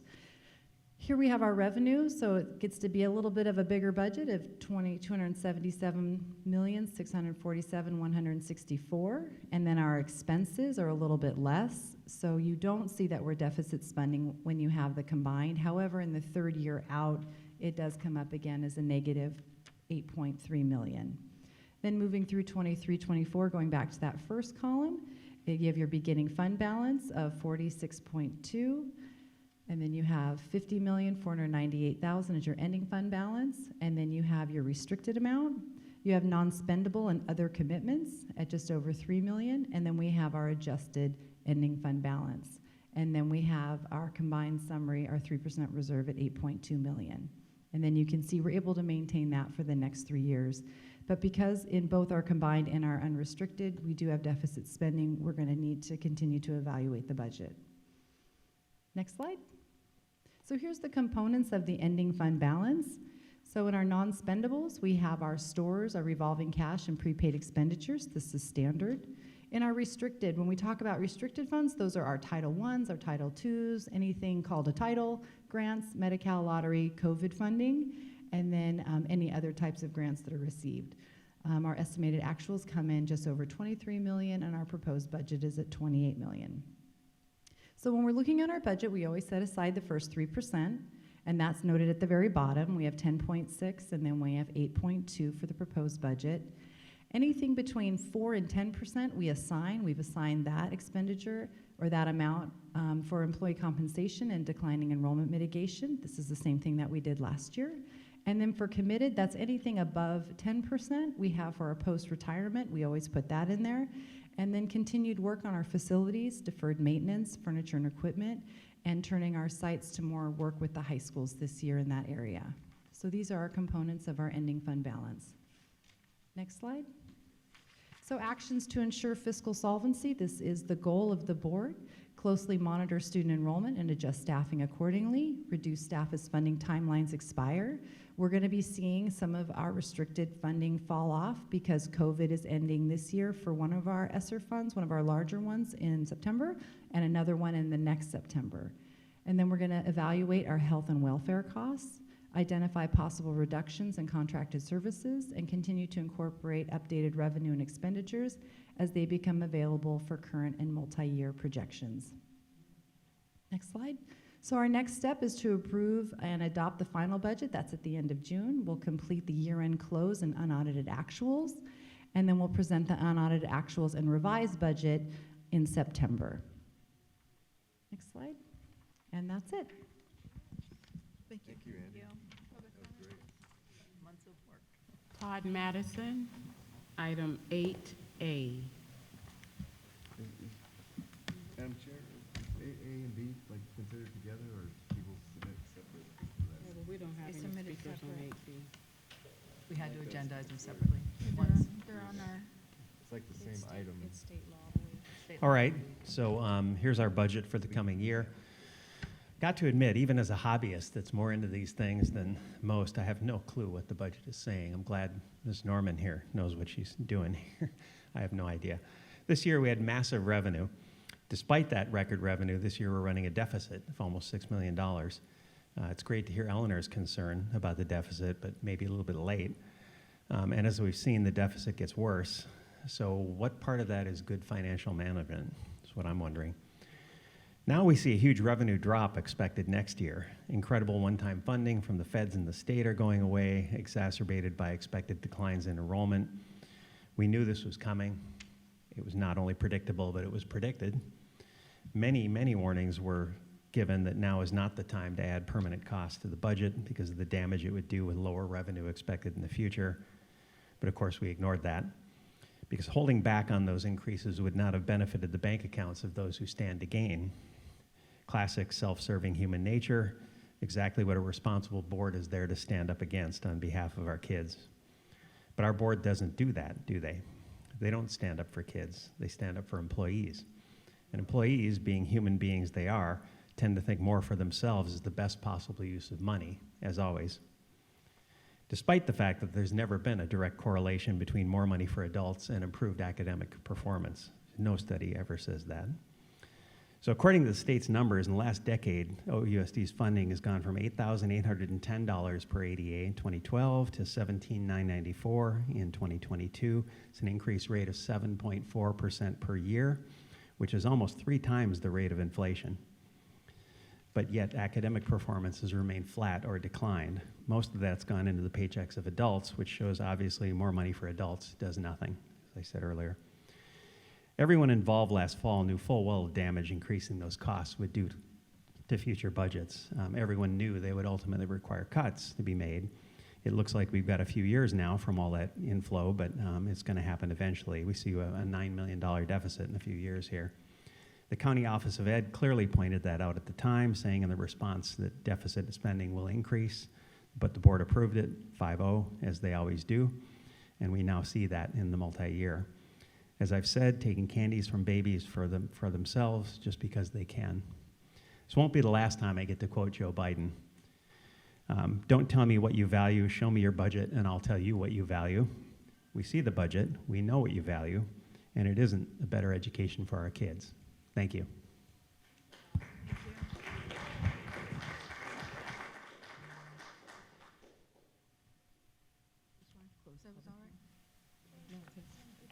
We'll close the public hearing at 7:55. Excuse me. Move on to item B, first reading of the proposed 2023-2024 preliminary budget. Thank you, President Alvarez. California Education Code requires that the Board of Education adopt a budget for the fiscal year 23-24 by June 30th of 2023. I've just reviewed the proposed preliminary budget. It's recommended that the Board of Education accept the 23-24 proposed preliminary budget for the first reading. I'll make a motion to approve. Have a first Second. and a second. Any comment? Do you have a comment, Eleanor? No, I don't have a comment. Okay. I'll call for the vote. All those in favor say aye. Aye. Thank you.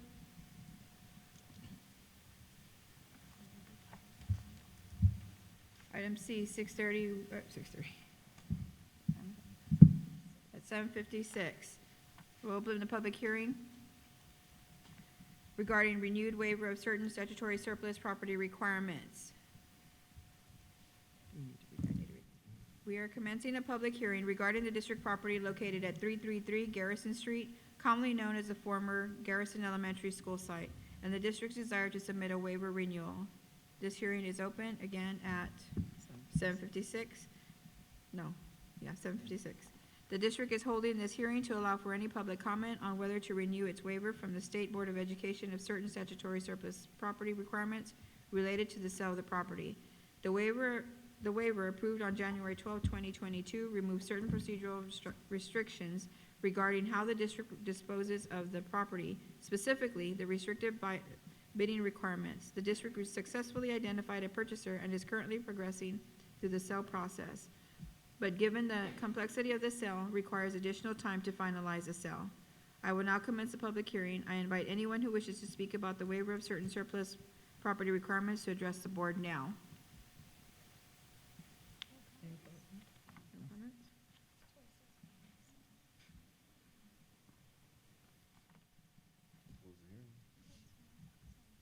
Any member of the staff like to respond to any of the public, and we don't have any public comment. So we will now close this public hearing at 7:57. Move on to item D. Approval of resolution number 45, 2223, authorizing staff to renew waiver of certain portions of the surplus disposition process for Garrison. Staff presentation, please. Thank you. The district's been in the process of selling Garrison. In accordance with Ed Code, the board has previously declared Garrison surplus and offered it for sale to certain public entities. The district successfully obtained a waiver for the period of January 12, 2022 through January 12th of 2024. The district successfully sold 3 acres of the property to the city of Oceanside. The district has also identified a purchaser for the remaining 8 acres of the property through an informal solicitation process and has executed a purchase and sale agreement and is currently progressing through the sale process. Although significant progress has been made, given the complexity of the sale, including a 2-year escrow period, the district requires additional time to finalize the sale of the property. Accordingly, the district is asking the board to consider resolution number 45, which authorizes the district to move forward in seeking the renewal of the waiver, and we have also conferred with our associations on this. Question. Any questions for staff? Yeah, question. How long is this waiver requesting it for? Is it 1 year or 2 years? Or the previous one was for 2 years. Is this for 2 years as well? Or? It would extend the escrow period a little bit longer. I'd have to let me go back and look at the duration of it, but it would get us through the entirety of the sale, and we anticipate it to be done within the next 3 years. So this would get us past, because Okay. it's currently going to expire in January of 2024. So it'll get us through the whole escrow period. Okay. I'll move approval. I'll second. Thank you. I have a first and a second. All those in favor, say aye. Aye. Aye. Thank you. I have 5-0. 9, policy development. A, approval of revision of board policies 4119.42/4219.42/4319.42, exposure control plan for bloodborne pathogens. Thank you, President Alvarez. This policy update is recommended to add the requirement that the district's exposure control plan for bloodborne pathogens be consistent with the district's injury and illness prevention program established pursuant to Education and Labor Codes 6401.7. Thank you. Any questions for staff? I'll make a motion to approve. Second. I'll second. I have a first and a second. All those in favor, say aye. Aye. Thank you. I have 5-0. Approval of revision of board policies 4119.43/4219.43/4319.43, universal precautions. Again, a policy update from our previous 2010 policy. This is for universal precautions that are appropriate for preventing the spread of all infectious diseases and shall be used regardless of whether bloodborne pathogens are known to be present. Perfect. Thank you. Any questions for staff? Move approval. I have a motion. A second? Okay, I have a first and a second. All those in favor say aye. Aye. Thank you. I have a 5-0. We will take a 10-minute recess prior to public comment. 14. They have 14. We have 14 public comments. 14. Just a reminder that when you do come up for public comment, we ask that, again, you would restate your name and where your child goes to school in our district. Thank you. And they'll have 2 minutes. We are also, you have 2 minutes to speak at this time. Our first 3 speakers will be Sonia Robinson, Todd Madison, and Lisa Farrell. Sonia Robinson. I think. Todd Madison.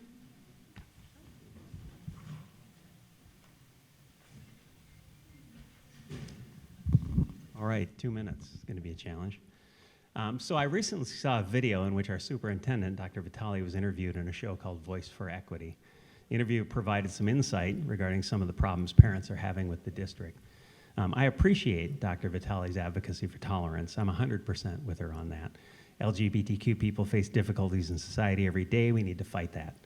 Unfortunately, though, she quickly goes off the rails and we see enough straw men to create a California wildfire, or maybe a Canadian wildfire.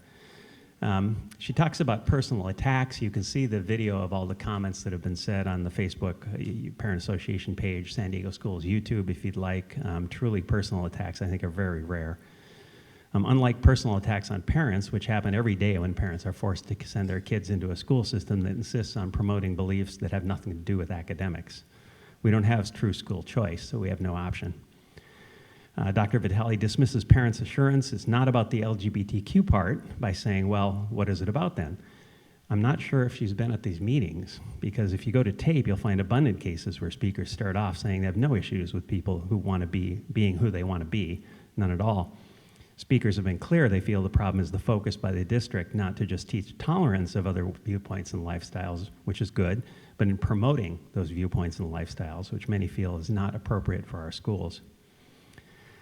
She says, I've never once talked about what I do in the privacy of my home. That's great. We appreciate that. It's how it should be. Why then do we have books in our libraries offering graphic illustrations and descriptions of what others do in the privacy of their homes? Parents aren't expressing hate of LGBTQ people. They're protesting the teaching, or protesting the teaching of tolerance. Finally, we say there's no other possible reason for parents' opposition. The district is doing very well. I think if you look at what we've seen in this meeting, you can tell the district is not doing very well. I think that alone should have our board looking for perhaps another superintendent. Thank you, Todd. Yep, thank you.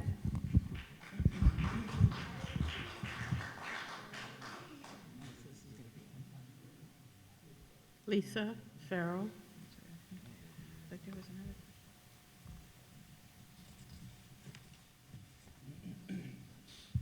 Good evening, school board members and Superintendent Vitale. My name is Lisa Farrell. I've been a teacher in our school district for 22 years, and this has been an extremely difficult and exhausting year. As a teacher, I've felt the lack of support this year. We've been without a counselor for weeks, a night custodian for months, and we've had an unfilled duty supervisor position all year. Every person on campus has had a turn chasing one of our TK students. Every staff member without a classroom has taken a turn supervising the playground. We've already have large classes, huge caseloads, and more work than can possibly be done in 24 hours a day, and we could not have made it through this year without the amazing support of our principal and AP. We're tired, we're stretched thin, and our school only has an enrollment of 500. I say this to make you aware of what's happening at our schools and what's being put on the shoulders of our teachers and admin every day. As frustrated as I am about the situation at my site, I'm actually here to talk to you as a parent in our district. I want better for my son. He goes to Reynolds for 2 more days. Next year, he'll follow the bilingual program to FUSAT. Tonight, you voted to add portables to FUSAT. They'll add 250-ish students to their campus and 13 more classrooms. What isn't being added is extra administrators, extra counselors, extra custodial staff, extra office staff, all the people it takes to support the learning of our students. I believed you when you said Reynolds needed to be closed because of safety, and I understood when you said you were waiting until the end of the year to do this transition the right way. Cramming more students into a school without the proper support is not the right way. Having 2 principals sounded good. Now it seems like a small token to keep the peace. They need an assistant principal. Having the same amount of custodial support for 500 students as almost 800 students is not the right way. A school counselor will have 13 more classroom lessons to teach each month and 250 more students to support. That's not the right way to only have 1 counselor. FUSAT students need an assistant principal. FUSAT students need additional custodians. FUSAT students need you to be proactive and provide the needed support to make the transition successful. My son needs you to do this the right way. Thank you. Next 3 speakers, Patty Kay, Beth Barnum, and Rose Higuera.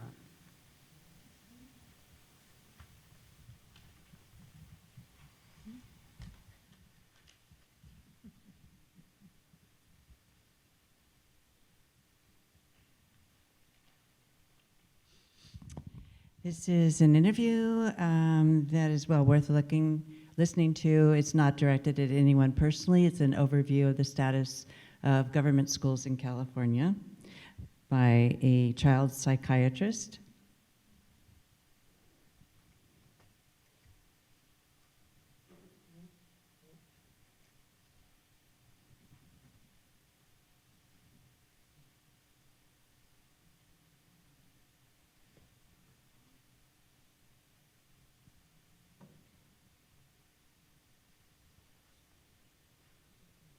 System is not only a failure, it is irredeemable. The school system is controlled, utterly controlled, by teachers' unions and advocates, meaning those who go into the schools to proselytize their political ideology on your children. They have no other purpose, no other function, and they have taken over entirely. We would be better off if all Americans pulled their kids out of the government schools and either did homeschooling or built their own schools in their local communities. That would cause the corrupt, rotten, termite-infested structure to finally collapse on its own weight, and then we could rebuild on a local level from the ground up. I can hardly believe Mike, can we stop the clock? The problem here is that because this is a public comment for you to come and make your public comment, not to, because it's almost like the point of giving the minutes to saying that now someone because else, and just we're not 2 or 3 doing years that. ago, I would have thought that that is extreme. Beth Barnes? This is your time for public comment? And for, this time is given to you to come to the board and share your public comment.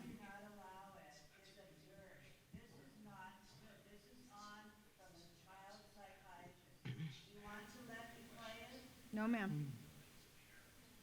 You are not allowed the freedom of speech. You will hear about this. After the meeting. Thank you. Beth Barnum?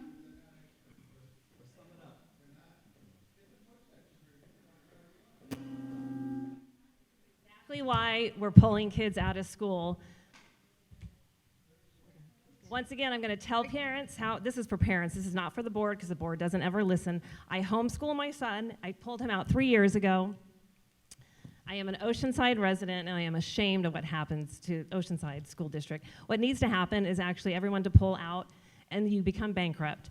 There are great teachers out there. Unfortunately, they don't have a voice. So the way you pull your child out of school is make sure you always have a paper trail. Always. You email your school, you tell your school that you are pulling your child out of school, print that email, print the response, and file it in your homeschool file.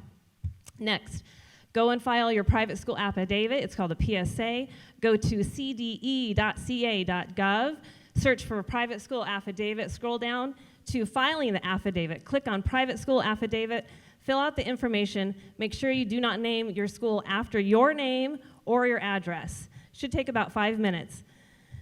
Print that form, file it with your homeschool paperwork. Always keep a paper trail. Next, go to hslda.org. This is the Homeschool Legal Defense Association. The cost is $150 a year. Once you enroll, they become your lawyer. So anything that comes up legally, such as the sheriff knocking on your door because your child is truant, or your school district saying that your child is truant, you don't answer the door, you call HSLDA, and they are your lawyer.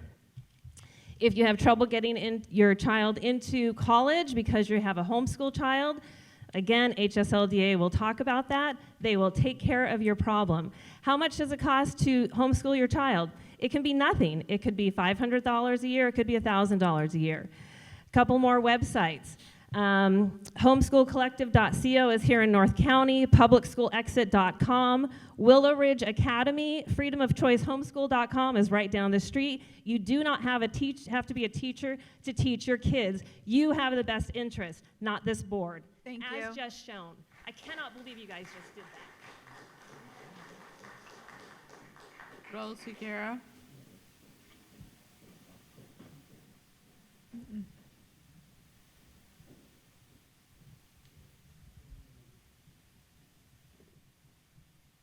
So in honor of June, LGBTQIA, L is for love, John 3:16. For God so loved the world that he gave his only begotten Son, that whosoever believes in him would not perish, but would have everlasting life. G is for good. He is a good, good Father.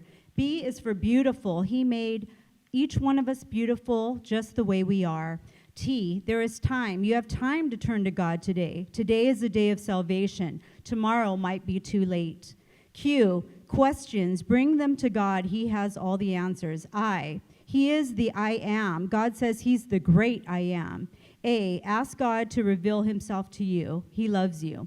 And Revelations 4:3, it says, the one sitting there was as beautiful as precious stones, like jasper and cornelian. All around the throne was a rainbow with clear colors like an emerald. So I noticed that the school board raised the rainbow flag at the school district. I think there should only be one flag. There shouldn't be any pride flags in any classrooms or any talk of this. Kids should be able to retain their innocence and focus on learning and just being innocent kids. So just a reminder that the rainbow is God's. It does represent his throne. And yes, since we've been coming to the school for 2 years, we've been trying to get the pornographic books out of the school libraries to no avail. That shows us that you guys aren't interested in helping the kids, but rather harming the kids, because there's no reason for perversion and all these different sexual things to be taught in schools. Kids should just be able to have a good and fair, excellent education so they can compete in society.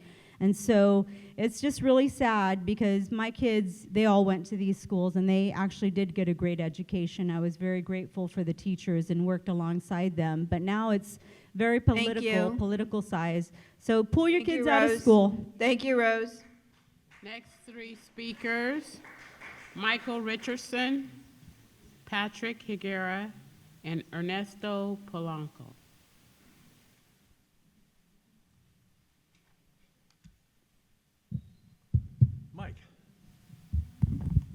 Mike. After the last board meeting, you came up to me and said, we just disagree. You remember that? Yeah. I want to ask you, what is it we disagree about? Is it the fact that 59% of the district students are failing in reading? Do you disagree that that's a problem? Is it the fact that 71% of the district students are failing in math? Do we disagree that that's a concern?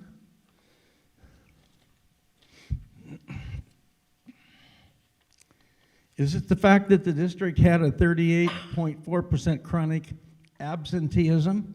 Do we disagree that this is a problem? Is it the fact that under your watch, the district spent over $6 million more than they received this year? If you were managing a business, you'd be fired. Is it the fact that you employ an overpaid superintendent who puts her focus on her political and ideological agenda ahead of the kids? I've been coming to these meetings for over 2 years, and I rarely hear discussion about teaching the kids. It's all about DEI. That's discrimination, exclusion, and indoctrination. Let me repeat, discrimination, exclusion, and indoctrination. That's what your job is. Discrimination, exclusion, and indoctrination. I've never heard any discussion. According to the district website, by establishing and implementing policy, the board is dedicated to ensuring the success of every student in the district through clear, concise direction to the superintendent. Do you think you do? Do you think you do this? Richardson. Thank you. Do you think you do this? Thank you.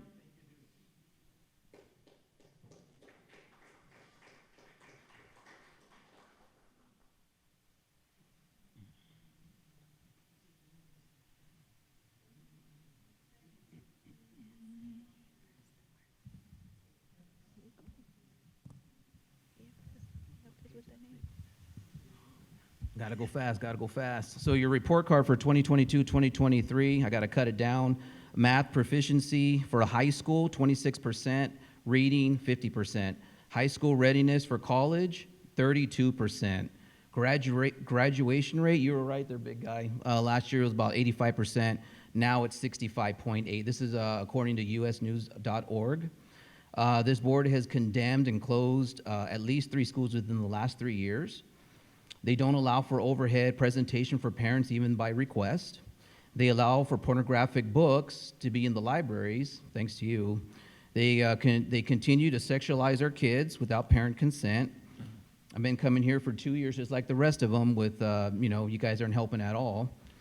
And it's always going to be 5-0, right, Mike? That's what you told us about a few months back. I believe we are all Americans, at least I hope we are, and we want our kids to prosper. But this is what the logo looked like, our OUSD logo, that's what it looked like. And then for this month, it looks like this. And that's all because of you, Vitaly. Let me give you a number, okay? What's 416,800? That's the military men who died in World War II. 1,465 killed at Normandy, 1,928 missing.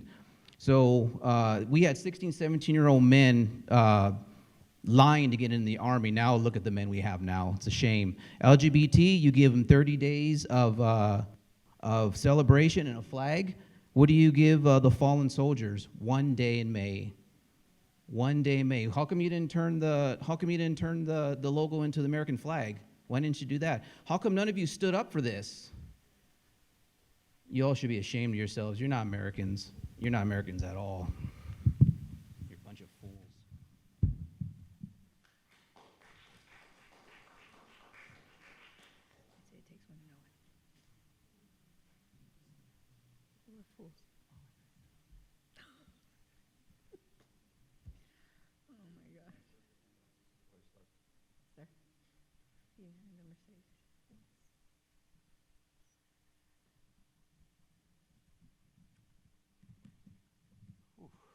Never believed I was going to be in front of you guys after all these years. My name is Ernesto Gonzalez Polanco. I'm a proud pirate, class of 91. Go Pirates! All side. I'm a product of Oceanside Unified School District. I'm a true example of a multilingual learner. And now in front of you, I've been working for the district for 30 plus years. It's a pleasure. It's been an honor. I've been more than happy with my son graduating from Oceanside High School in 2013, and many of my family members as well. Now I'm in front of you today because I'm grateful that now we had a group of a committee reviewing or classify a position for a school community advisor, and I'm happy that they're reviewing all the other duties and job descriptions. In front of you, you have a description of all my duties. I'm only here representing myself, and those that are going through the same scenarios. My job description, we were asked to do a survey, and that described all my duties that I had done. Unfortunately, since the time that I've been in the school community advisor, my range is only a 16. After 30 years, I'm already ranged the step 22. So I pledge for you guys to please review or range at the high school level, as the job description have been divided into 2 for elementary, for school community advisors. My role at the high school level, there's actually 3 of us at the high school level, but elementary and middle school have lower, they're not the job descriptions, it's not the same. We do a lot more at the high school level, and I appreciate this committee to be able to please review this time to see how that can be divided between asking for school community advisors being hired right now as step 1. Thank you, Mr. Polanco. I'm sorry. It took me 10 years to get to 30 years to get to 32, but I appreciate that. Thank you, guys. Next 3 speakers, Ann Frazier, Emily Wichman, and Susan Custer.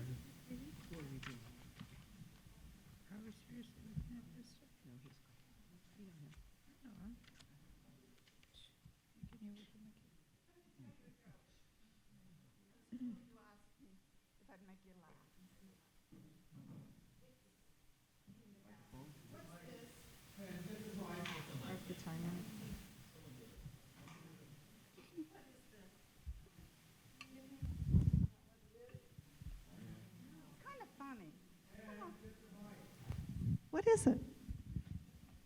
It's pasteurized milk. No one's going to smile. It's kind of sick, isn't it? But I had to make it legal. I'm going to take the rest of my time to sit because you don't listen to me. I'm going to sit here. I'm going to pray silently.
Silence is golden.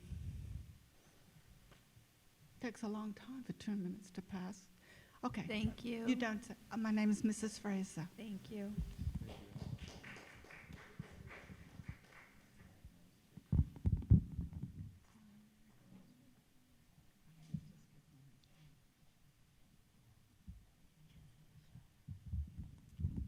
My name is Emily Witchman. My children and grandchildren went to Palmquest, Lincoln, Chavez, or MLK, Garrison, and El Camino. Mike had a good idea, and I'll go, and I'm going to run with that. It takes a couple of days to get some questions answered from the agenda. So what I'll do on Tuesdays in the evenings, I will ask you those questions and then meet a couple of days later for your answers. And this way, we won't hang you up and be looking at you and wondering, what are you going to say? So thank you.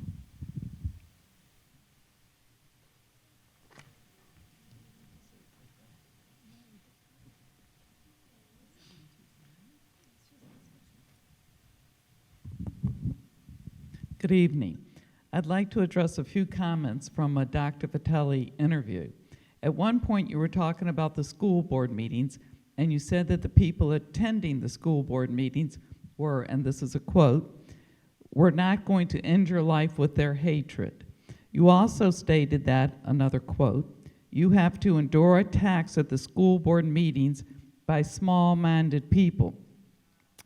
Another statement from you was that, and a quote again, the book banning conversation has reached our board meeting.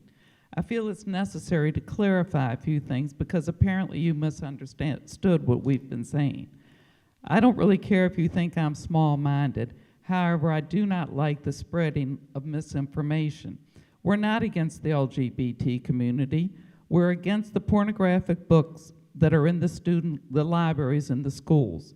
We're against the books that come with a warning on the cover stating that if you're under 18, it is illegal for you to read this book. We're against these books being available to students as young as 14. We would also be against Playboy magazines, which are geared towards heterosexual men, and beer being in the schools. Why? Because it's not appropriate for children as young as 14. Today I reviewed some of the school board meetings regarding the books, and not one person said they hated the LGBT community, and it was often stated that we need to support all students. You referred to the books that the students read and spoke about at the February 7th school board meeting. You said most of the students said these books should not be removed. The book these students read were The Hate U Give and Anne Frank, the illustrated version. I've read both of these books and agree they're fine to be in a high school. Of the books that should be removed that we had mentioned, only one student read one of the books, and it was genderqueer. Thank you. I'd like to close with saying, Thank you. instead of raising the pride, Allison Menu and Maria Alshalma.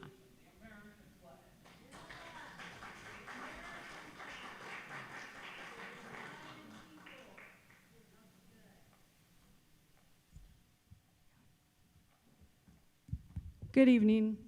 I was going to speak on, I didn't get to make it on time for the LCAP and was very disappointed to know that you guys are just continuing to do the same. It's sad. And Eleanor, your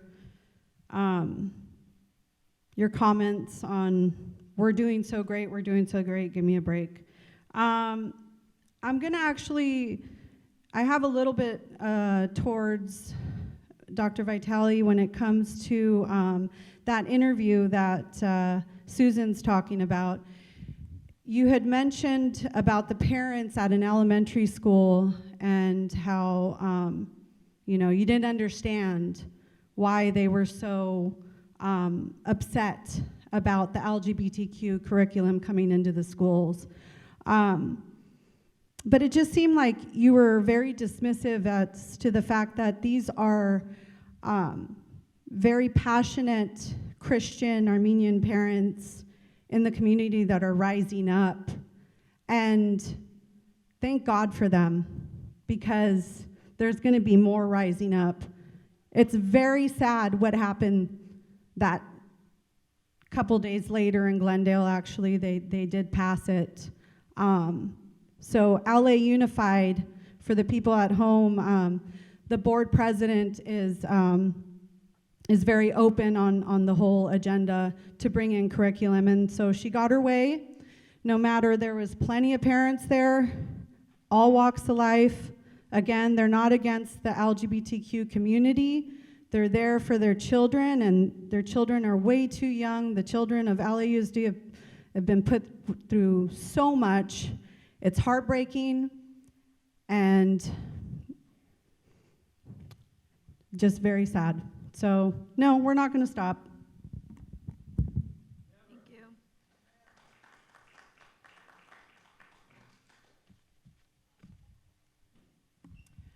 Good evening, board and Dr. Vitale and other folks up here this evening. My name is Maria Alshama. I'm a district social worker in Oceanside Unified School District. And I'm just going to clear up a few things that were brought up at our last school board meeting. California law, AB 1266, has been in place for 10 years. It provides many protections for transgender youth. It states that students can change their name and/or gender marker on student information systems without a legal change and without parent permission. The law also states that school staff cannot disclose a student's LGBTQ status to anyone, including parents, without student permission. California enacted this law and others to help protect this very vulnerable population.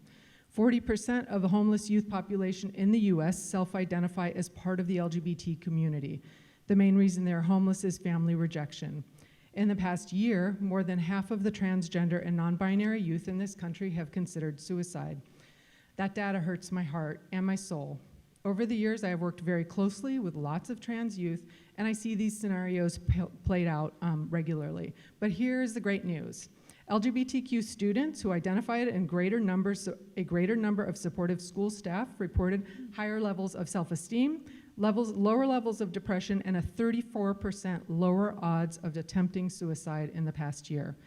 Trans students who reported having pronouns respected by all or most people in their lives attempted suicide at half the rate of those who did not have their pronouns respected. We've heard that it's too hard and inconvenient for teachers to learn a new name and pronoun for a student or to not reveal that to unaccepting parents, but I know teachers are incredibly capable of doing many things during their school day. I have the utmost respect for teachers. They are my people. I also have the utmost respect for our trans and non-binary youth. They're also my people. They bring me a lot of joy. I hope that everybody here feels that it's worth it to protect this population of students. It's not only the law, but it's the right thing to do. Thank you. Thank you.